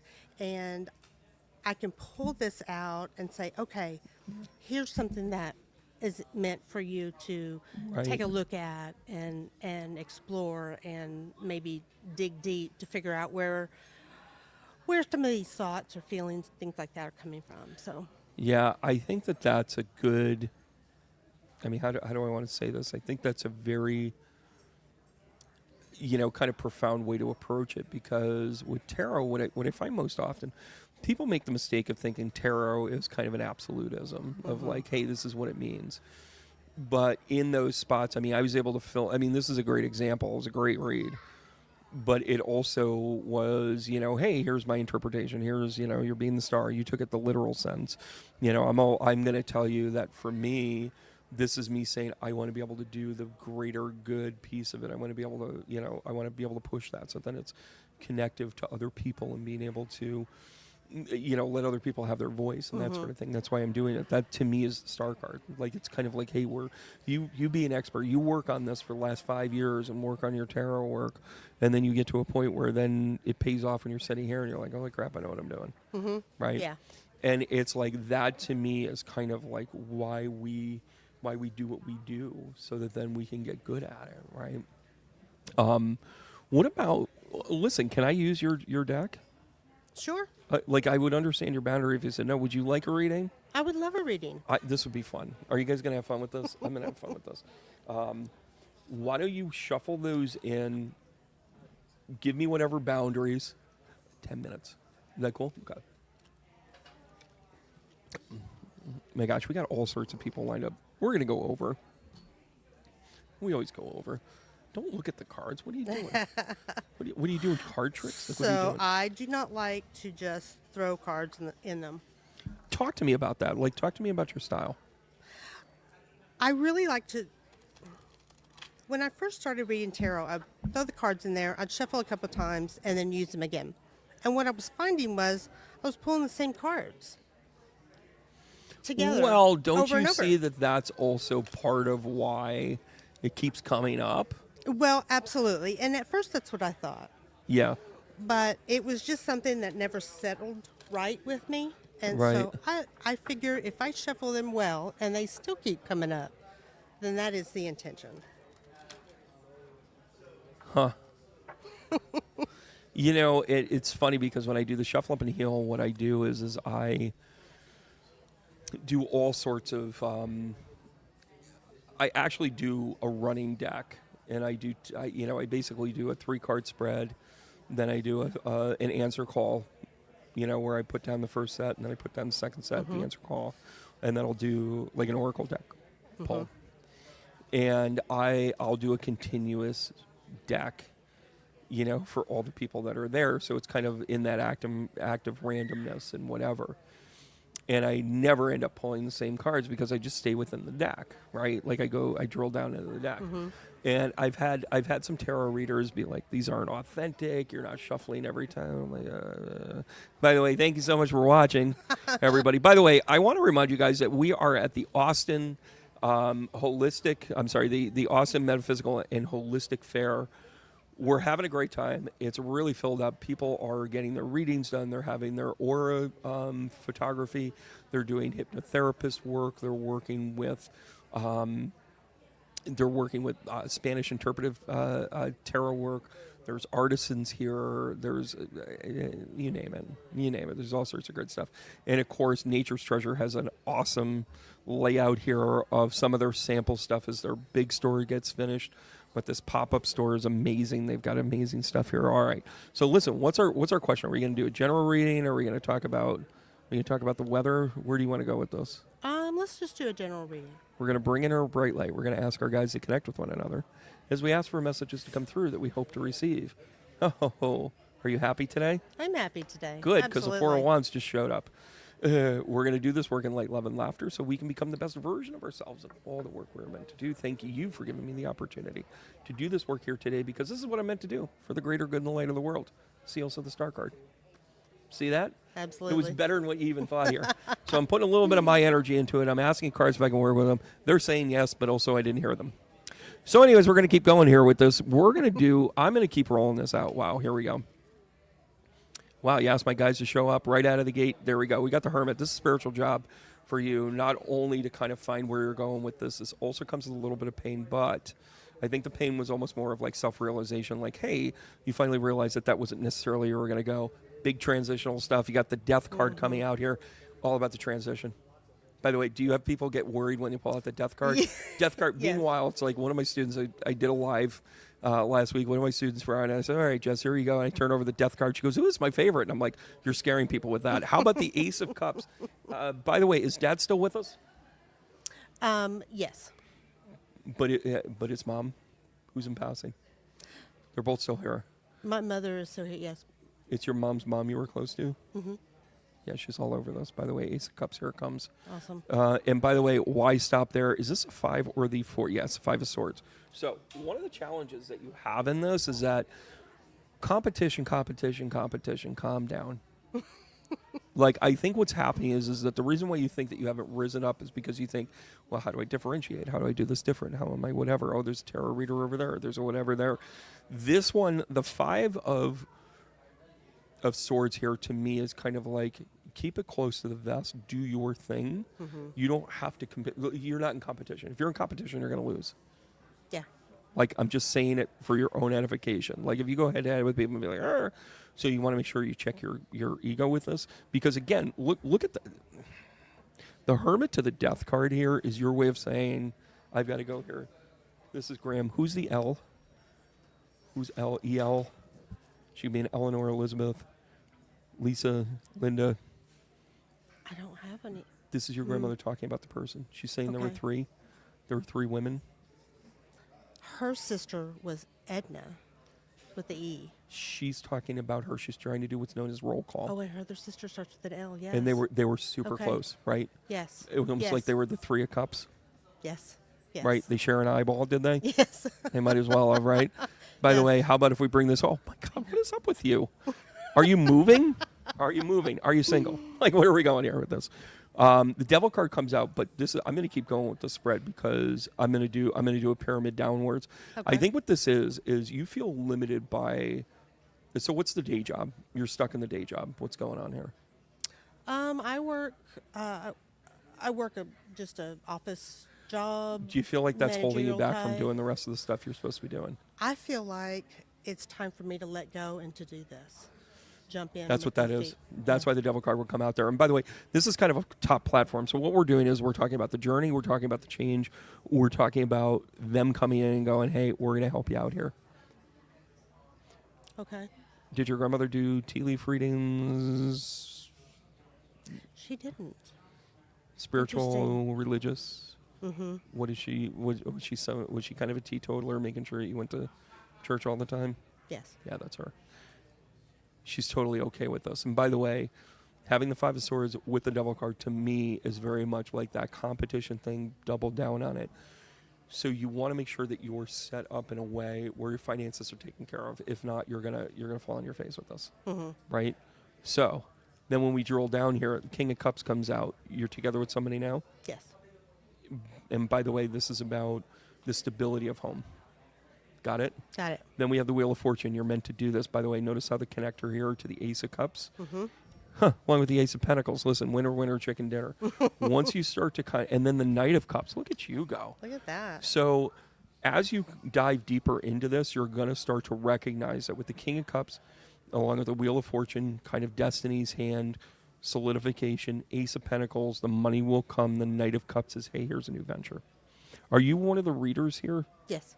Yeah, and so when Nancy was talking about, you kind of coming along and progressing and that sort of thing, I think that her showcase for you is super strong. I think that she can really help you become who you're supposed to be. You just got to keep your nose to the grindstone. Does that make sense? Yeah, absolutely. Yeah. Wow, that's pretty strong. Timing, we got the Four of Swords coming out here. Along with the moon, yeah, this is taken off. And by the way, let's not stay local. Page of Swords. These are new ideas and you being able to kind of say like, hey, I want to be able to do this in a way that I want my timing to work out where my dreams line up. This is about lining up. The Page of Swords is a new adventure. It's also a little clunky. So at first you might say like, hey, I'm going to take a chance and I saw that this fair was up in St. Louis. I'm going to go do that. And you're going to be like, I don't know what the hell I'm doing here. Like you need to chase an opportunity that looks awkward. Okay. You need to go after something where like, I don't know what the hell I'm doing here, right? Oh yeah, there we go. Don't be you love to collect experiences. Holy Toledo. Ten of Swords comes out, which by the way, everybody that's not experienced with Ten of Swords, they see 10 swords in somebody's back and they're like, what the hell's wrong with you? Like what's going on here? The Ten of Swords is what it really is it allows you to recognize that some of those past mistakes, you have to overcome that. Right. Yeah. So the Ten of Swords are self-inflicted wounds. So don't be your own worst enemy. So you've got to be, I know what your challenge is. You tend to dive in and go overboard. Correct? Correct. This is telling you to slow the F down. Got it? And when I say slow down, that doesn't mean there's a fine spot when you have passion to do something, but not necessarily burnout. So you get burned out on things, don't you? Yes, I'm all in. Yeah. Oh, I love those.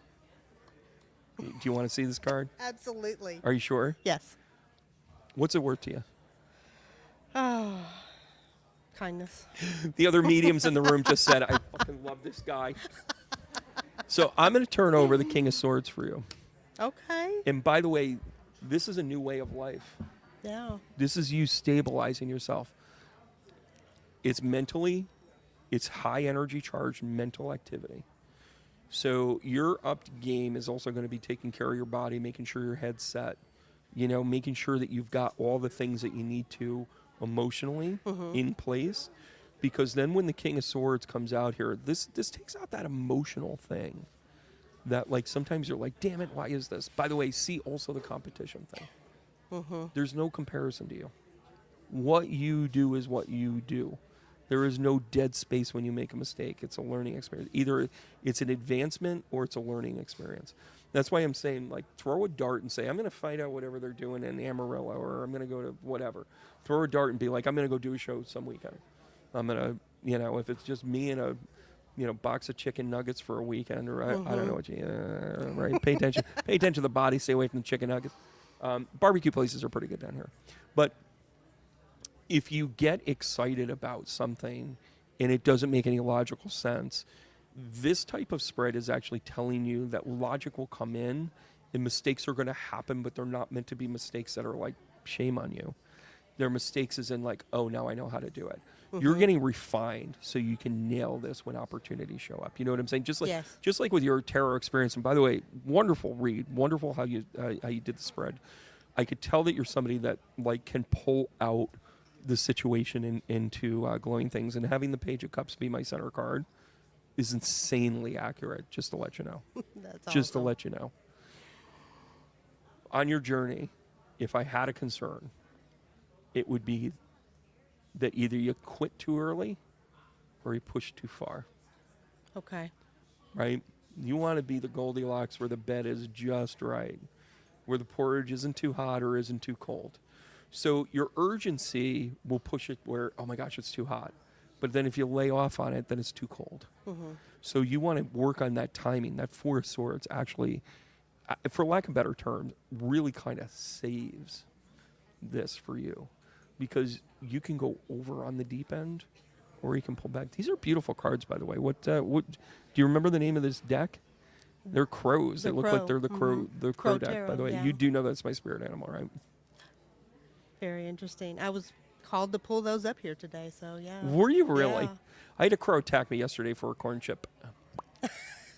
Son of a bitch came right down. I'm like full queso. Apparently crows like queso. I don't know if it was. What's the blackbird down here? It looks like a crow, but I don't think it's a crow. Yeah, crackles. They're called crackles. They're. Well, I'm currently dating one based on where they went. I'm like that, and I'm like, oh, all right, well, thank you. I also made a friend. in that, that's how I know they like queso. They took me back to their nest. It didn't work out, but you understand. That's kind of weird, right? By the way, if you've seen the rest of my podcast, you'll understand this fits in perfectly. But I want to thank you for the reading, and I want to thank you for coming in. So what's the protocol here? Should you handle them back? Or should I clean this up? I'll clean them up. Okay, not a are you problem. sure? Yeah, Are you absolutely. doing that because you're nice? Oh, and by the way, Yes. on the bottom, Six of Swords. It's always a journey. It's a journey. And That I is think fabulous.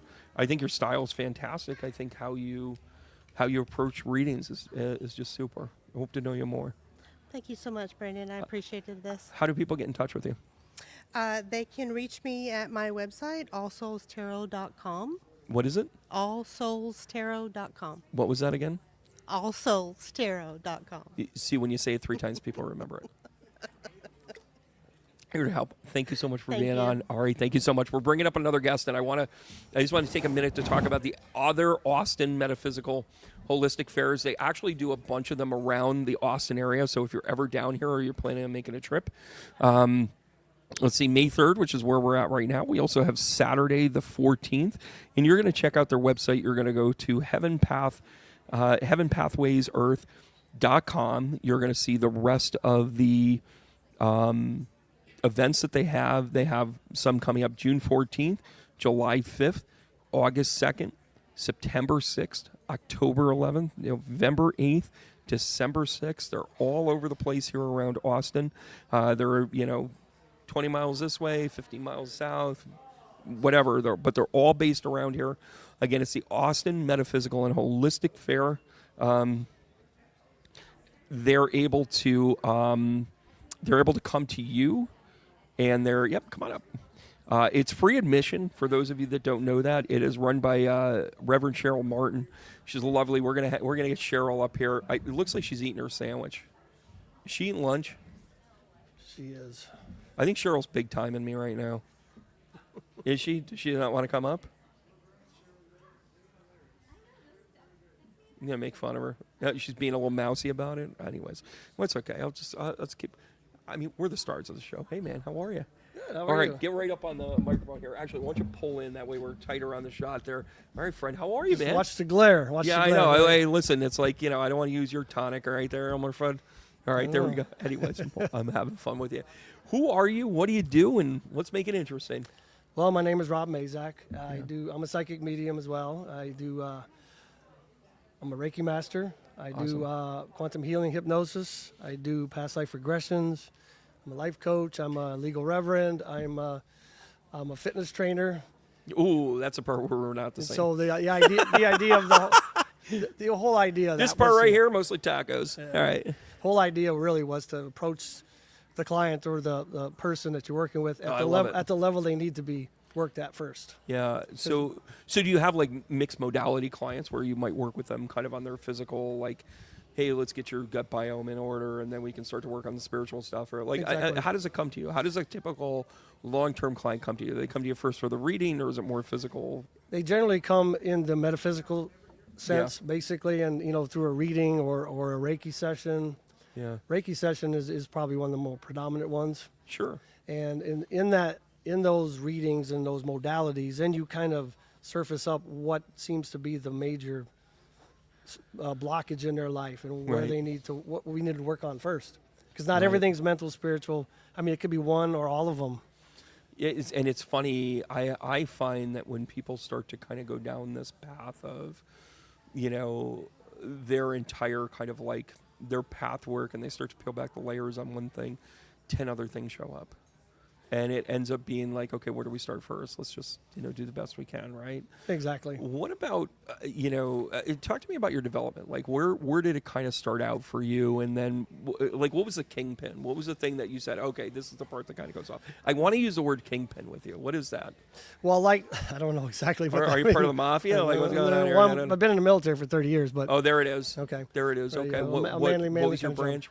Well, I was in Marine Corps and retired from Army. Been in the Texas State Guard since 2012, off and on. Wow. Now I'm a full-time employee with them. Well, So thank you for your 30 years service. in uniform, so Yeah. here we are. So a man's world. Stop right there. Stop right there. Did you find yourself using your abilities in the military, and if so, how? Absolutely did, because in the active duty Army, I was a medic and a physical therapy Oh, assistant. there it is. Okay. And so I didn't realize for a long time why my clients got better faster than other people. And inherently I had that, that healing energy, and I went and formally learned it, of course. Yeah. But that's where that came from. And it took me time to learn that and go back and look at it and Yeah. listen to what I was being told. So Did you find resistance in that world? Because I've worked with people that have been. I'm a Navy brat, and in my book, I was born into the Navy, craziness of mismanagement and whatever. And again, it's not a knock on it. It's what happened. But part of that also kind of lent itself, like, it's super important to my path and how it happened, but it wasn't the intention of, coulda, shoulda, woulda. How did you navigate that with your ability? Well, it's interesting. I always go back to when my mother was living, and she told me long ago, she said, she had a vision that she said, you're going to walk the world and you're going to heal people. And in that pathway of the military and being all over the place and all over Yeah. the world and doing healing modalities, more in, the mainstream, but still. Yeah. And so that's kind of where I find myself. And the people you think are not open, they're closed, they're just a total whatever you want yeah. to call them, Yeah. they'll surprise you. They'll walk up to you and say, I've listened to all your podcasts. I listened to all your material. I'm like, Yeah. really? Well, and I think what's amazing with that is that you have a very good, your aura, your approach to things, to me, is kind of like that straightforward, no nonsense kind of thing. And like, as a guy in this work, I mean, I look around and it's like, I look at everything from my email list and attendance and everything else. It's 90% women. Correct. And by the way, it's 95% women that actually do the work. And it's like, we kind of stand out for those different reasons, but we have to be in touch with that delivery and that connection of our feminine presence and that balance, or we're kind of be like, we're going to be too much of a man. And then it scares away the healing dynamic, because that's often a trauma point and that sort of thing. How do you manage that with your clients? Well, that's interesting, because when I first started this journey, I got that literal tap on my shoulder one night, and the voice, as you know it, right? The message loud and clear says, your mission in this world is to help women evolve. And I'm like, cool, I got a direction, but not really a direction, because it's very vague. But my whole practice has been, I probably had 10 guys for clients in Yeah. 12 years. Really? Right. Yeah. And I don't advertise it that way, but it's just, that seems to be the groove. Well, I think that's a really important topic, though. I have seen more men and more couples come to shows now, where if I've got 50, 70 people, there'll be 4 to 6 couples there. Occasionally there'll be the single guy, but rare. Like, guys aren't like, I'm gonna go check out a medium. they'll be like, oh, fine, I'll go. Like, they still kind of need that cover of like, well, she promised me a steak, or whatever. How do you feel about like the masculine? What's your philosophy of kind of this age of Aquarius kind of moving in and the masculine and feminine energy kind of? I think in the grand scheme of things that I guess maybe not literally, but at least figuratively, timelines are kind of squeezing together. I think we're coming up into this corridor where all the frequencies are kind of mixing up, and people are getting things that they don't understand, and I think it's affecting everybody, even the men. I've had a lot of men talk to me about this recently, and they just don't understand what it is, and especially for men, it's hard because we're so logical and so, compartmentalized, and it's a struggle. It takes longer to get men, the classic man, I should say, to understand what's going on. Women seem to intuitively get it better. I appreciate that level of connection with it, because I genuinely think that some of where we're going is we're going to need to kind of see. It's going to be our responsibility to do the education part of it. Absolutely. Like to be like, hey, it's okay, and the whole idea of like, well, you're it's an effeminate connection or whatever the case may be. Like that's never been a challenge for me. Like I'm very much kind of like, for me, it's like I am who I am, and how I come off is your challenge, your thing. How you perceive it is also your problem. And I think that when people turn the corner and they have a connection with us, it's undeniable. And it doesn't matter what your packaging is. It doesn't matter what your walk of life is. It's not about being masculine or feminine. It's recognizing that those things are there. But I think men have this kind of like macho misconception of self so much that by the time we get them, we have to do so much work. We have to do so much work to help them kind of release the problems. Right. And I think, though, that our new generation of men is a little different, though. I mean, I'm 60, Oh, talk to me about that. I'm 64, right? And Right. so, when I grew up, you didn't talk about this stuff. You would get your butt beat. I mean, you would be put in an Are asylum. you from right? Texas originally? I was raised in Texas, yes. Oh, there you go. Well, there it is. And so, I think now we're allowed to express that no matter who we are. Yeah. And people don't look at you as crazy as they used to. So now is the time to help these people progress through this and understand what's happening. I love this conversation. I think this is one of those conversations that are about the different, the changing of the guards that are happening, right? And I think as we get there, and our personal responsibility and how we develop and everything else is super important. I mean, I cut to the chase with you instead of going like, hey, how'd you develop? And, whatever. Like, okay, those are all great stories, but there's always that pressing thing of like, when I meet other men that do this work, there's always a challenge of that masculine, feminine, things with us. There is, because when I do the hypnosis part, I've probably had maybe 5 guys total, and I've had at least 2 of them that were locked in for all these years, my generation, right, that struggled and never connected, and going back again, yes, but there's a lot of logical processing that happened in the older days. Yeah. Where nowadays we have this instant connection, everything's connected. Yeah. And there's no reason not to be open. It's becoming a little more common. I think. And it's also, and then I see the Gen Zers, in their situation that they can connect and they choose not to. They do everything to not connect. Correct. It's the video games. It's the fast-paced whatever. It's the constant ba-ba-ba-ba-ba-ba. Well, but isn't that a way to take a distracted mind and focus it through video games? If used properly, exactly. Like I make the argument for video games. Yes. Not because I, have all-time scores in Madden or something, but, it has more to do with being able to connect your brain waves. Like for me, it's a downtime thing. Like it's me. Alpha state. Exactly. You understand where that's going from.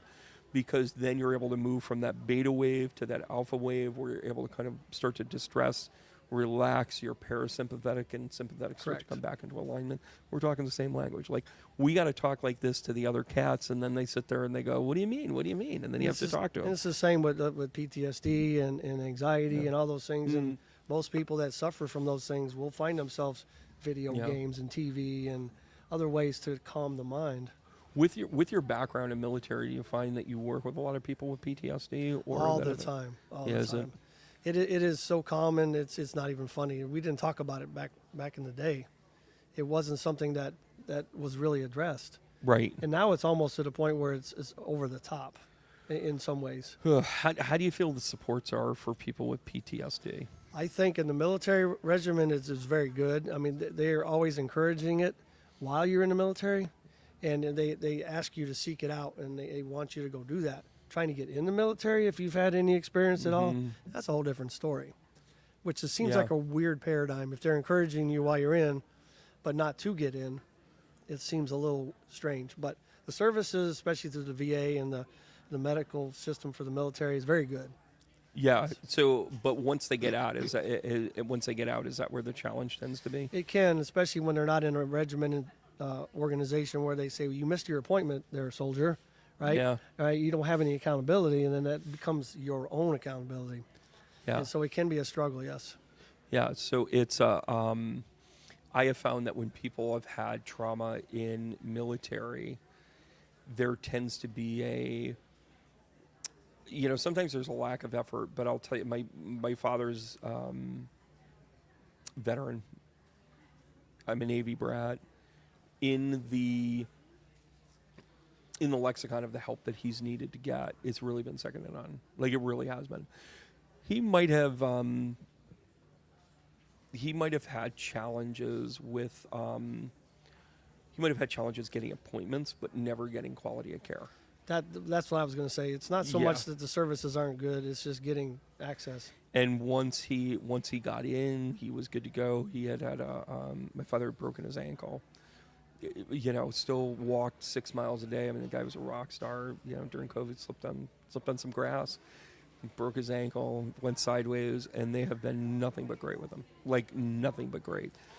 And he also kind of generationally, he's in his late 70s, looked at mental health as in, like, I'm not going to do that. I'm Well- not going to talk to a counselor. Well, once again, most men won't do that. Yeah. Women are the primary clients in that Yeah. arena. But seeing the horrors of war, not that I've been to war, but I worked in the Army Burn Center for 10 years, Yeah. and seeing that it's not glorious at all, and seeing all those effects and all those Yeah. the trauma and the PTSD and all, it's something that needs to be addressed.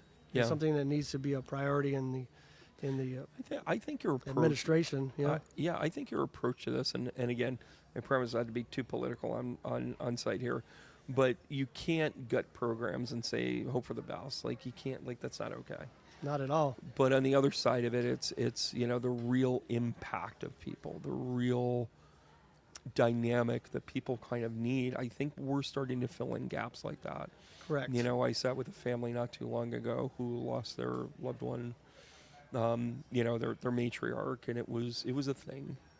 Their presence together and kind of working through it. Point to the story is they had two people that were in the military in that family, and those guys were very much like, we're not adhering. Actually, three of them. The woman was kind of like, oh, we're gonna do this, everybody. Like, don't pull rank, as they say, right? Uh-huh. And the other two were kind of like, I guess I'll do them. I guess I'll have that opportunity, but I'm going, but I don't love it. Was kind of their point. Well, us men, generally, the way we're wired, we like to do the internal processes and not really express it and share it with people and work it out here, like Yeah. most women do out here, right? And Right. so therein lies the struggle, right? Right. In the military, if you're in and your commander thinks you need to be, you're going to go, Yeah. right? But once you, like you said, that accountability's gone when you get out, right? And it ends up being a thing where it's like, yeah, you might force them a little bit, but then when they get there, and point to that is the two gentlemen that were in that group benefited the most. Oh yeah. Like, they absolutely benefited the most because they were the most reluctant coming into it, but then they discovered that it's what they needed, overall. Well, what's nice about this arena, this metaphysical arena, Yeah. is not being a formal counselor. People still come to you, and the processes are very similar. You listen to them, you help them work through things, give them some homework, give them some ideas of how they got there, Yeah. why they're there.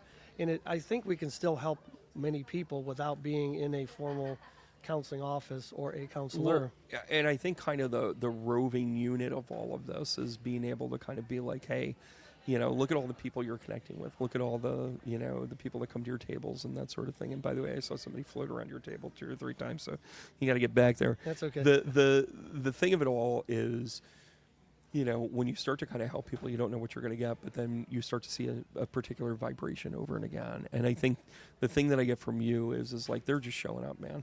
They are. One way or another, you were like, I'll see if I can do this. And then all of a sudden, boom, it exploded. And then people were like, Well, just like you said earlier today, the right people will come to see you. The Always ones does. that need to see you, whether it's 100 or 2, right? always does. And that's, I think, the best way to approach this business. And listen, let's put a bookmark in this, and I'd love to have more conversations with you about this. I think what you're doing, how you're doing it, how you're approaching it is super. It's super. Like you got it together, and those types of things that you get challenged with, and then our soul's work and all of that. Like men are important to this too, and I'm not just trying to be pro men about this. It's like the guys that are doing this right. Like, we know our responsibilities. We know that our responsibility is to kind of keep it kind of on the up and up and be able to kind of like work through the challenges that we have so then we can be good for other people. It's like that, the conscious male energy is a big deal. And that's the kind of conversations I want to keep having. Absolutely. Got to have the balance. Masculine and feminine both are important. There it is. Both. All right, man. Thanks so much for coming up. Yeah. Right, sir. By the way, nobody else shakes hands with me. You shake hands with me. We're such guys I'm a about guy. it. Yeah, right. It's all right, good. sir. All right. Thanks, Have an bud. awesome Thanks day. so much. Oh, tell us how to get a hold of you. Oh my gosh, I totally forgot that. Oh, yeah. So, how do we get a hold of you? I guess the website is the best place to start. It is lifebymazak.com. I'll spell it because my name is weird. LIFEBYMAZAK.com. Well, I'm going to tell you, we're going to be in contact, so people are still going to get to know you more. Okay, very good, sir. All right, bud. Thanks so much. I appreciate you. All right, we're going to be bringing up some aura work now. Oh, my gosh. Like, the hits just don't stop. Like, you guys are, like, sitting at home. And, by the way, I see your comments. I'm going to pull up a few comments here as we get settled. Make sure that we're here. One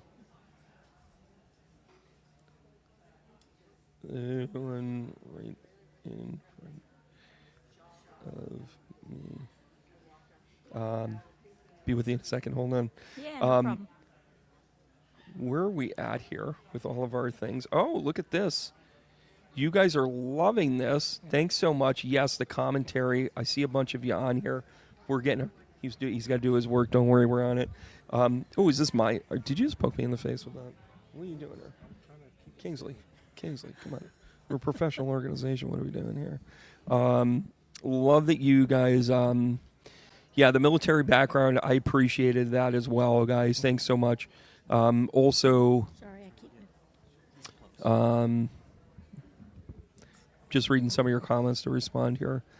Love that you guys are getting along. I love that you guys are in this community together and you guys are chatting it up with each other. Everybody always says, do organic social. What does that mean?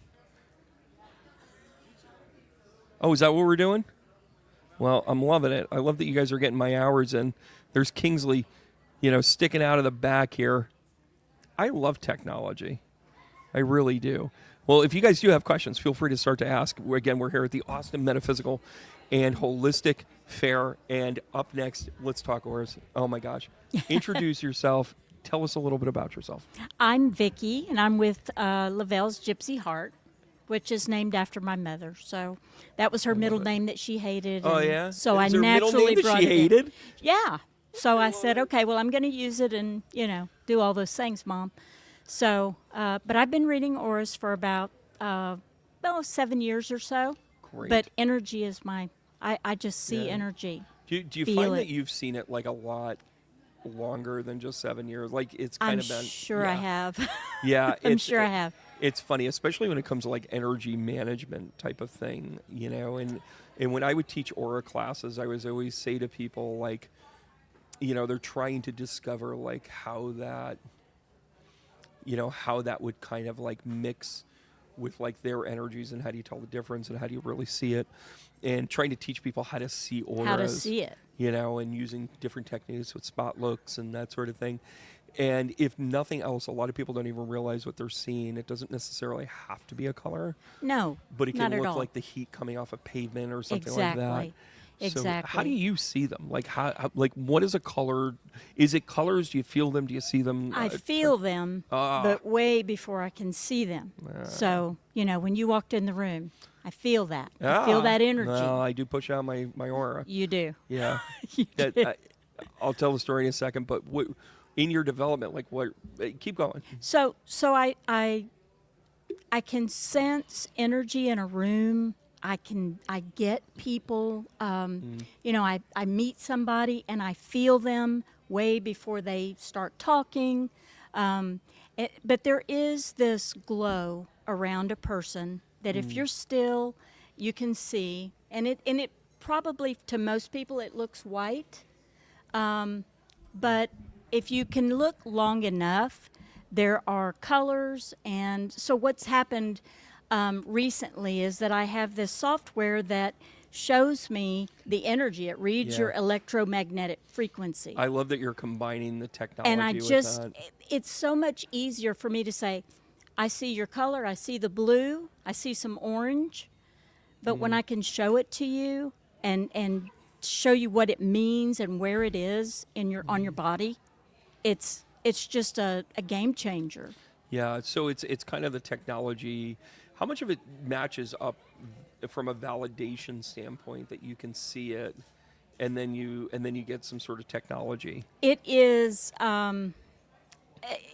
It has brought colors to me that I have not been able to see. Oh, talk about that. What does that mean to you? So, well, it tells me my limitations, but it tells me, you know, the human eye just can only go so far. Right. So when energy is spiking and people are in a whirl, their energy just expands and changes. Yeah. So it's kind of like a just this flow, and the colors seem very vivid on the Yeah. screen, whereas what I see is more gold and white.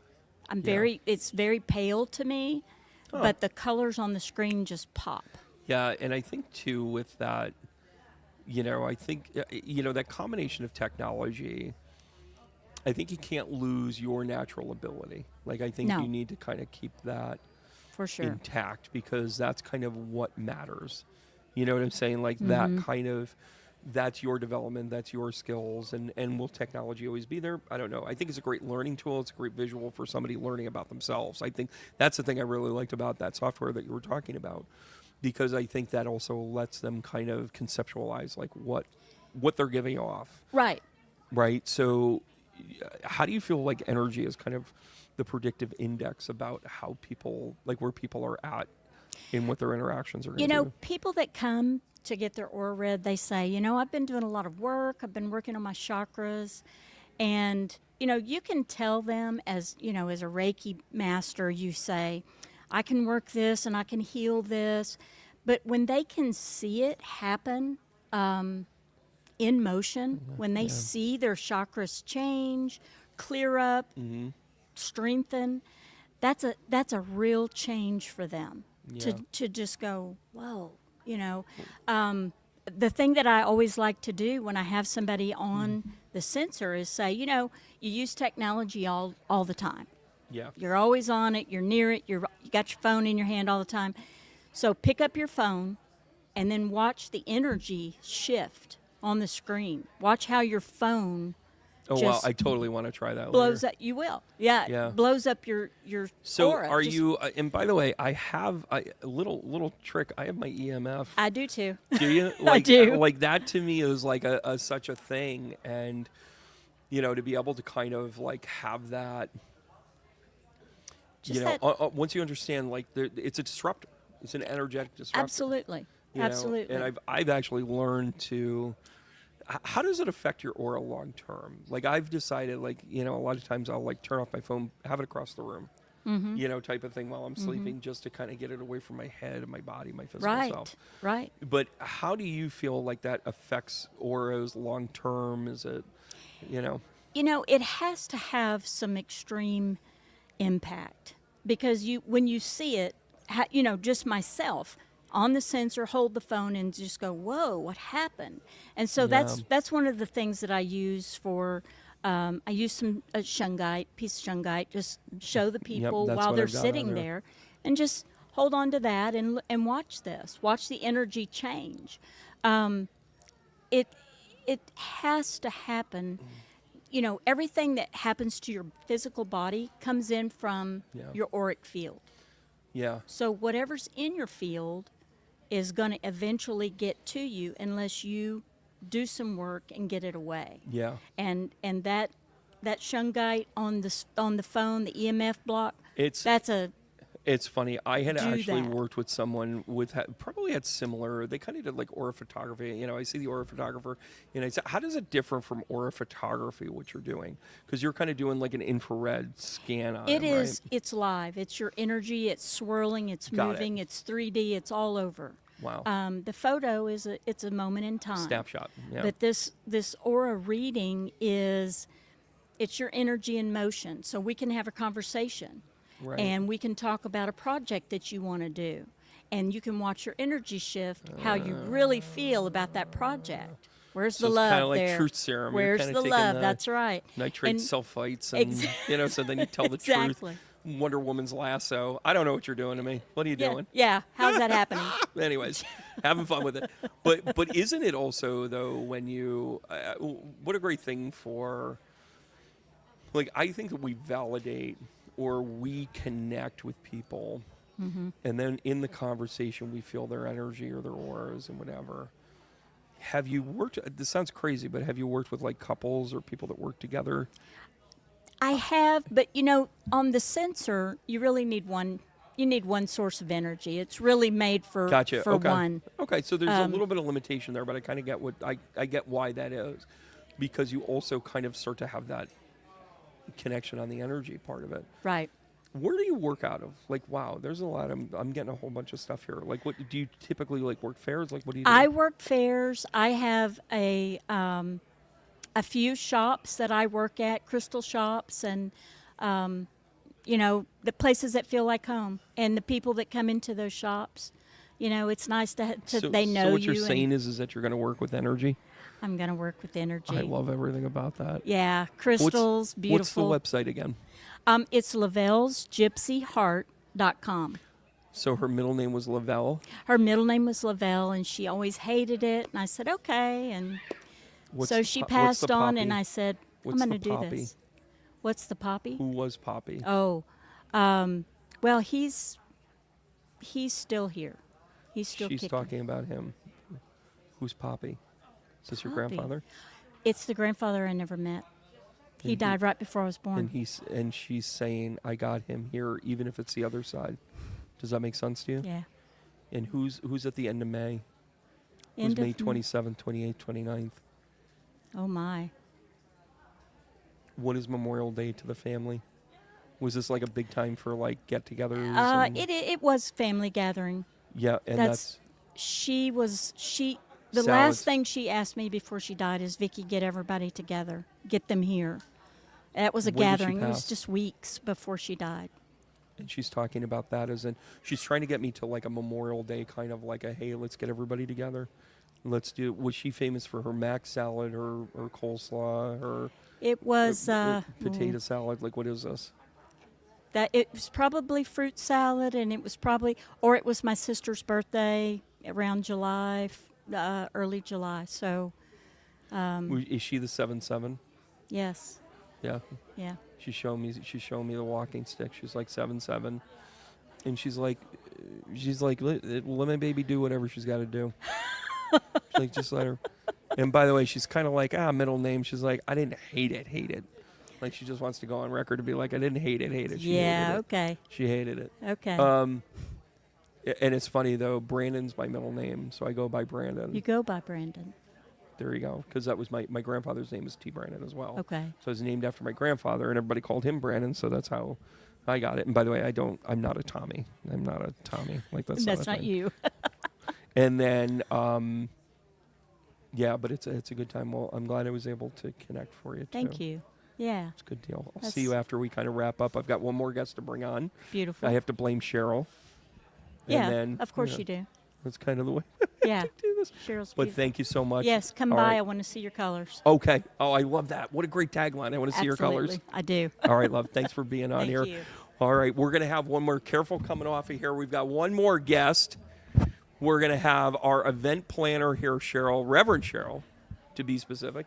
And we're want to remind you here at the Austin Metaphysical and Holistic Fair, they do a travel and sideshow, everybody. If you're anywhere near, pull right in, pull right in, pull right in. Is this close enough? Okay. All right, yes. there you go.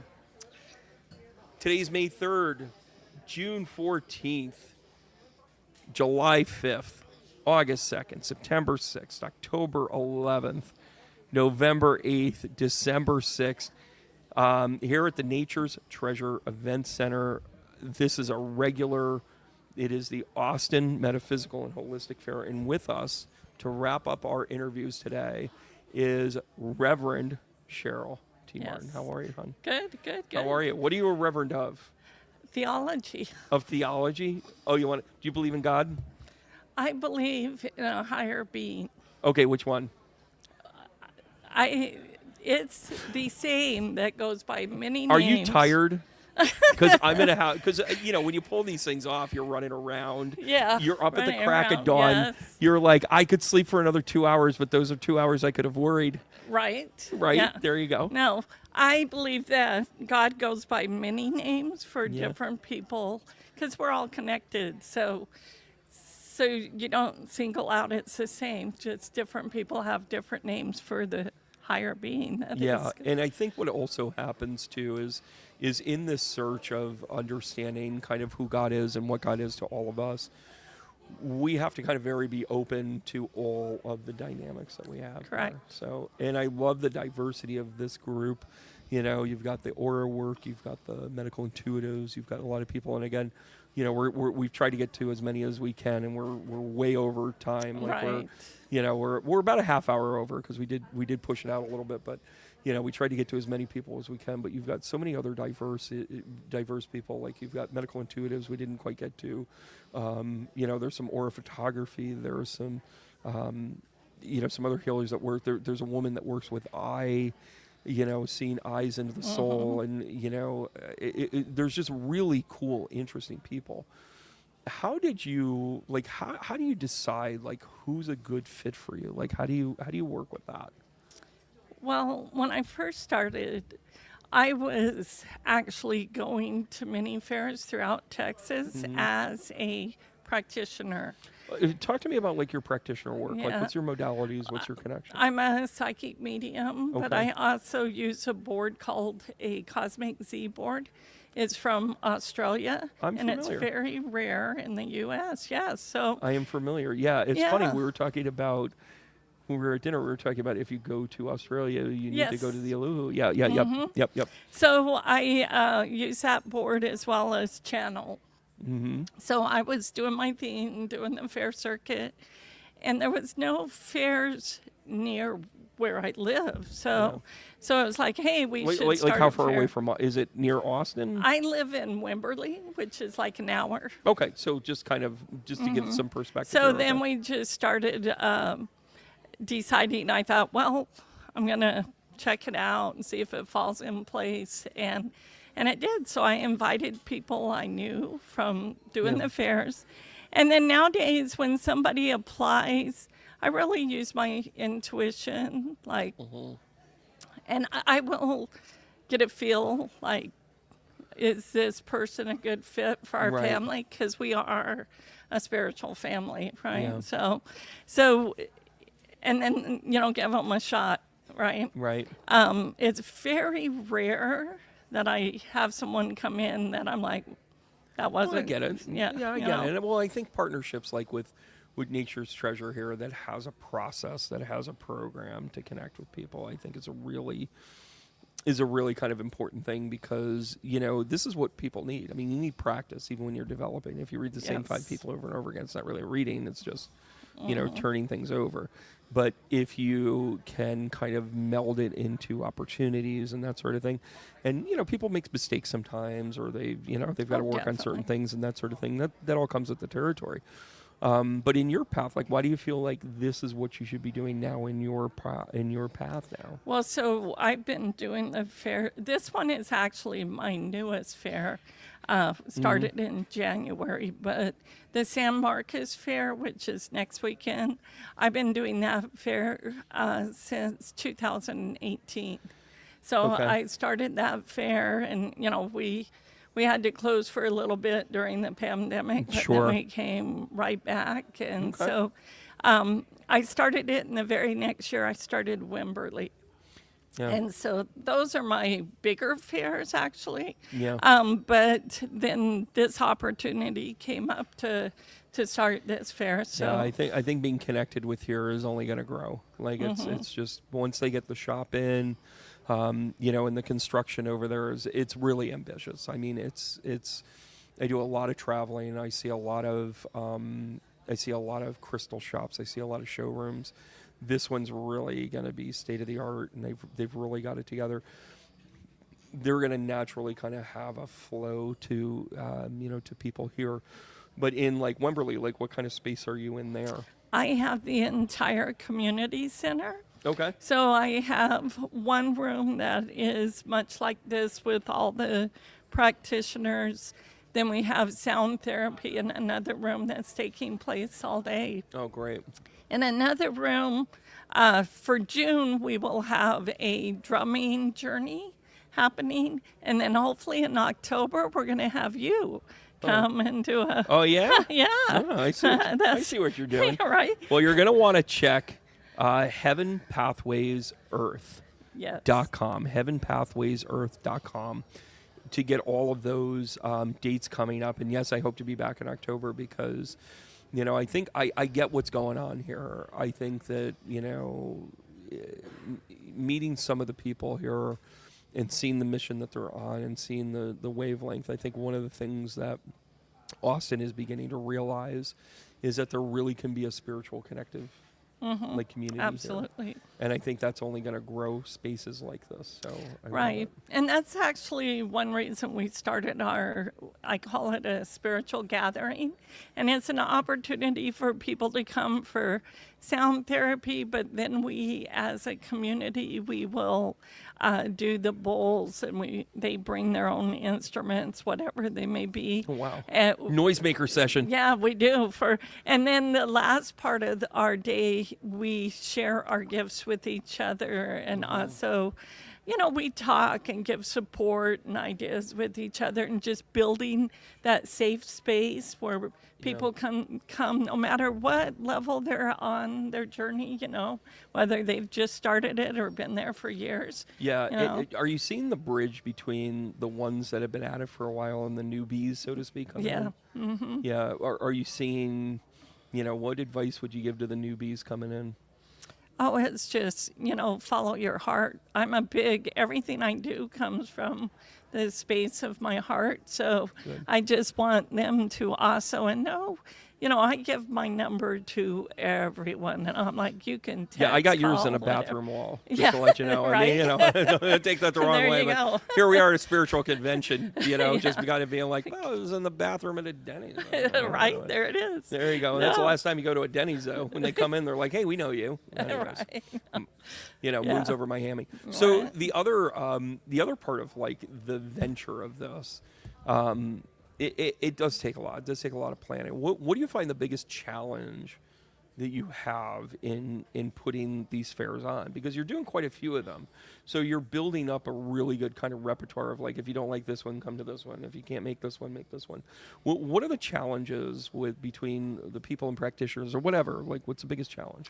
Well, each fair, I would say, has a little bit different challenge. For Austin, it's actually, I have more vendors than I can fit in the fair. So we have a Sure. lottery system for them.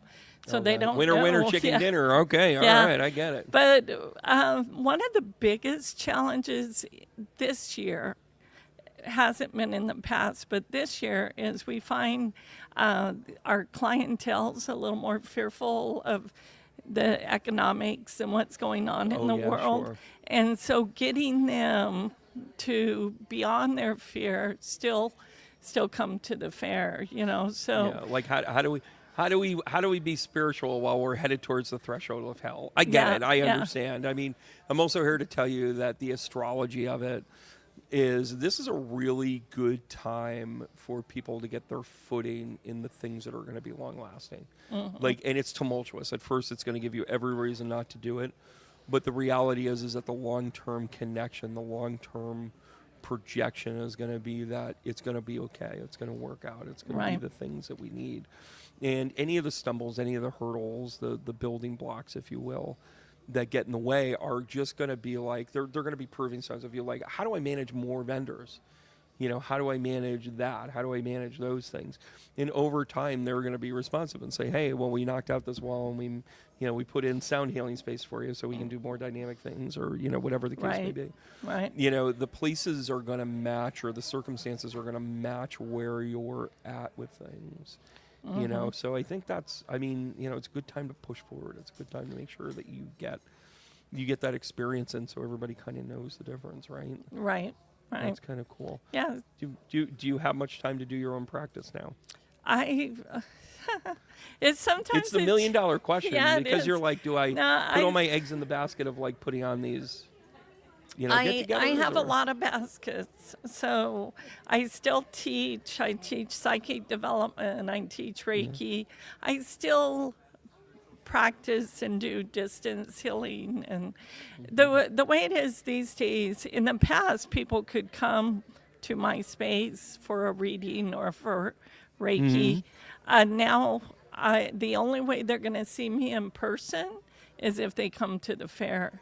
Otherwise, they're going to see me by a phone reading or distance Yep. healing, which nothing is wrong with those because they're very effective and work. But if they're the person that says, I really want this in person, then you're got to come to one of my fairs because that's the only way you're going to get to me. I can understand that. You do get to a place where you get busy, and for someone like me, I try and have a couple of target points where I do the energy report, the shuffle up and heal, and people are kind of connecting with me. And then my readings fill up so much. They fill up so quickly, and in the coaching and the classes that I teach and so forth. You really got to keep a balance of that, because if not, you really get out of whack. It's a Well, thing. that's why I'm so organized. I got to and- pull up your astrology. I'm going to do your astrology. Right? All right, go She for was trying. it. She was trying to. And I probably should have. I should have done this before. I should have asked you on here. Okay, so we're gonna do. This is gonna take me just a second, but it's good. It's good film, because you guys love it when I do things in real time here. Yes. So what is the hold on a second. Let me type it in. Is that it? Is that correct?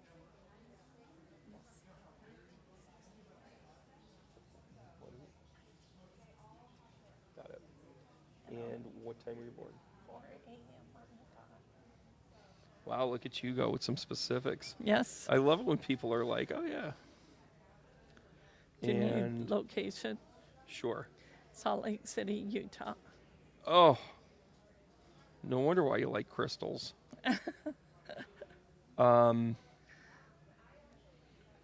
That's fantastic. Okay, we're going to go right here. We're going to go right here. So let me make sure that yep, we're good to go. And then we're gonna make sure we get all of our aspected points in here. Holy Toledo. Boy, you got a lot going on here, kid. Yep. Holy, I'm starting to get the whoa. Women in Brandon first, that's all I'm gonna say. Okay, so is it accurate? Leo sun, Cancer rising? Well, years ago, I was told I'm Leo with Leo in my first and second house, but Well, see what that you would have been get. accurate if you had done what's known as whole houses. I use the Placided. oh, okay. So this kind of makes sense for that. Your moon is in Cancer. Okay. That's not going to change. Your sun's in Leo.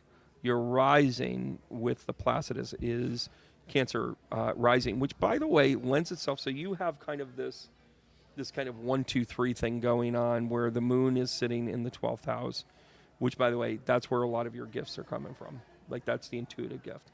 The 12th house about your ability, your psychic ability, your mediumship. That's where you're going to pull that from. That's Okay. kind of a given. And by doing it that way, you also have the triad of your psychic houses are water signs. So your 4th, your 8th, and your 12th are all there. That's why, like, that's how you do it. It also reminds you have to go with the flow. Well, I do in some cases, but certain This things. isn't an argument, lady. This isn't an argument. Certain things I need. I'm having fun. Squared out. But this is where you really, and part of the reason why you're being such a connector in this world, and when I say this world, the metaphysical, Saturn in Aquarius in the 7th house. So you want to you want to give ability to people. You want to give the foundation.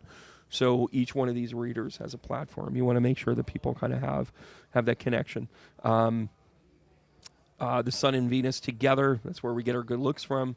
Yay. You're straddling the 1st house into that. You've got your 2nd house. Wow, having a stellium in there. Uranus and Pluto are wide conjunct.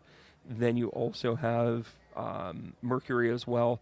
So you do a lot of direct communication, but you're okay with the oddball stuff. Like, in other words, when you say, oh, we'll give somebody a chance, like, you can sit there and be like, I don't hear what I need to hear, but something's telling me I can work with you or whatever. That ends up being a good conversation. Jupiter in the 12th house, or in the 10th house, rather.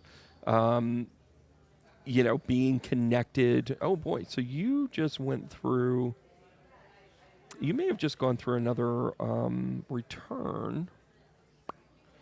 Carry the 1 minus the 4. Yeah, so your Saturn return, or your Jupiter return, was earlier this year?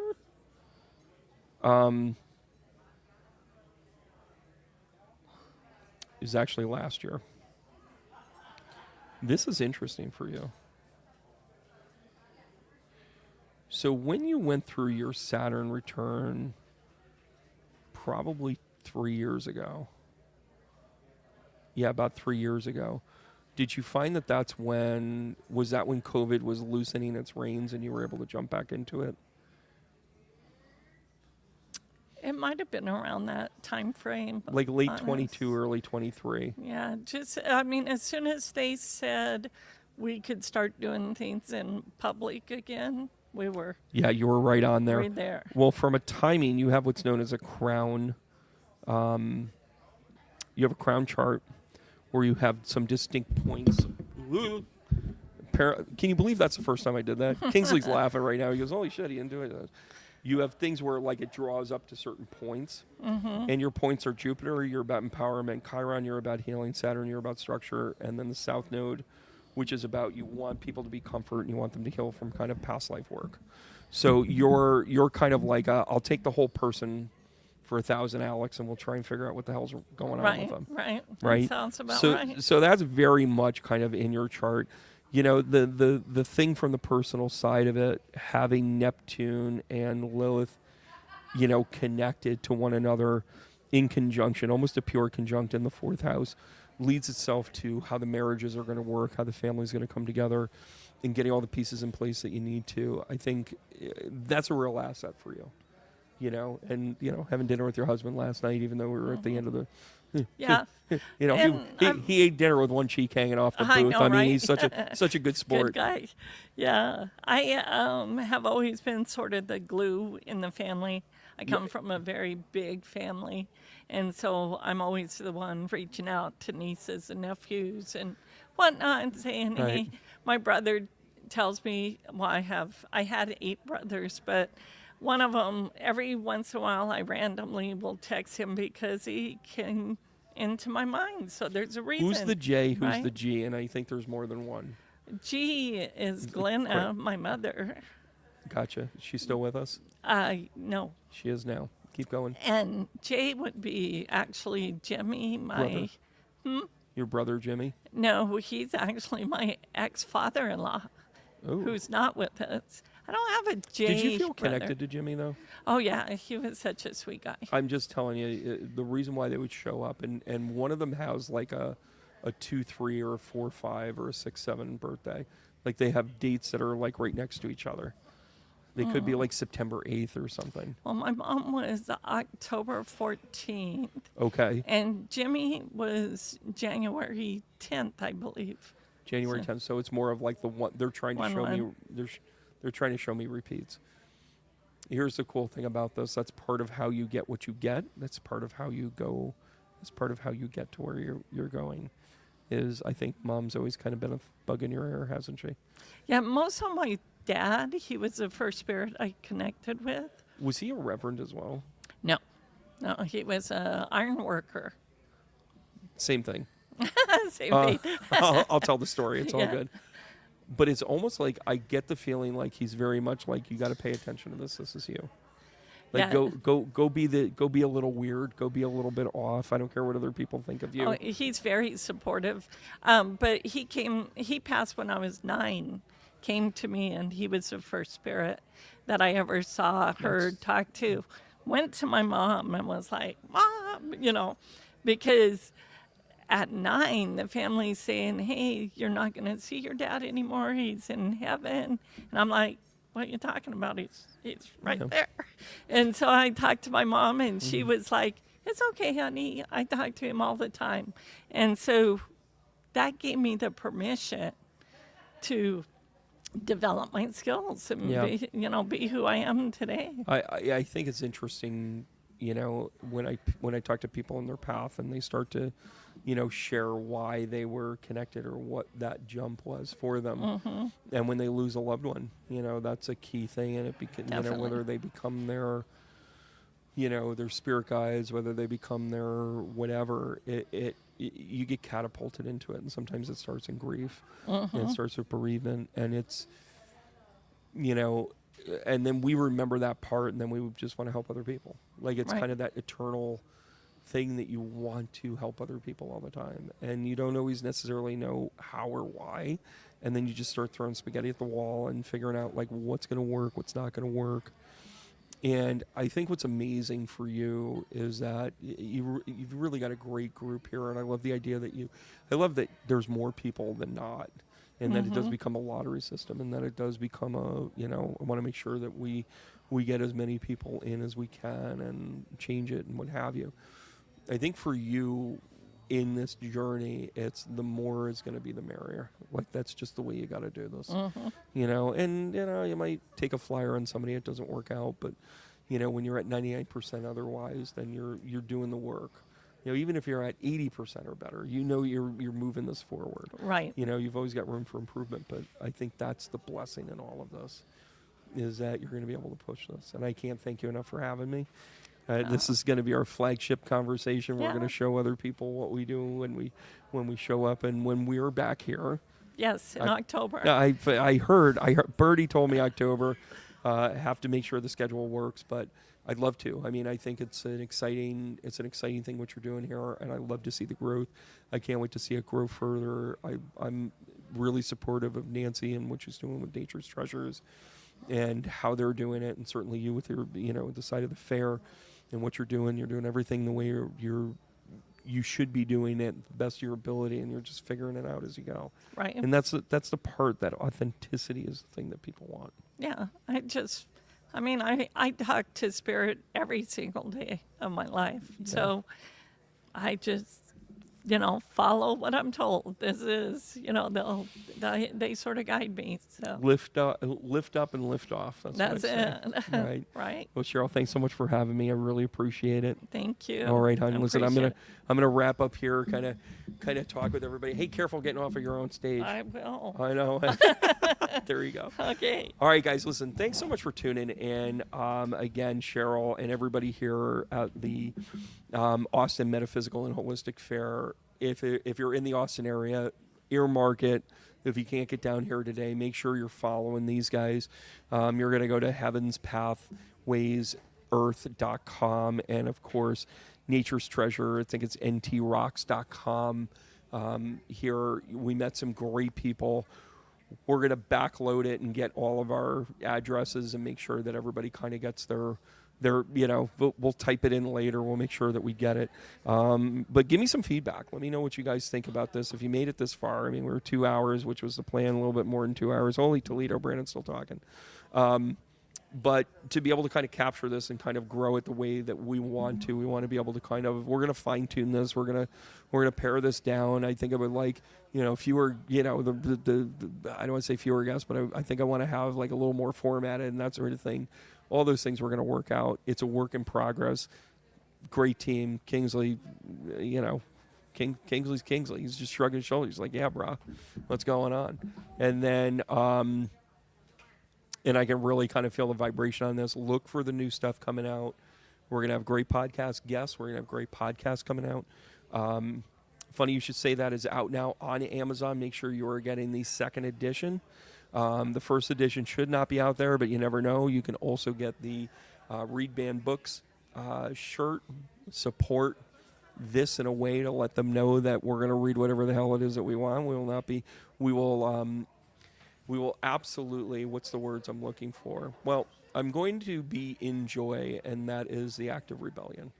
So that's kind of the thing I want you guys to remember. I enjoy this, and this is my act of rebellion. To not think that things can hold you down just because it's tough out there, or just because there is oppression, or there is change, or there is whatever. Within myself, I find the joy, which is why I'm able to keep going. So I'm going to give you guys the hard taps.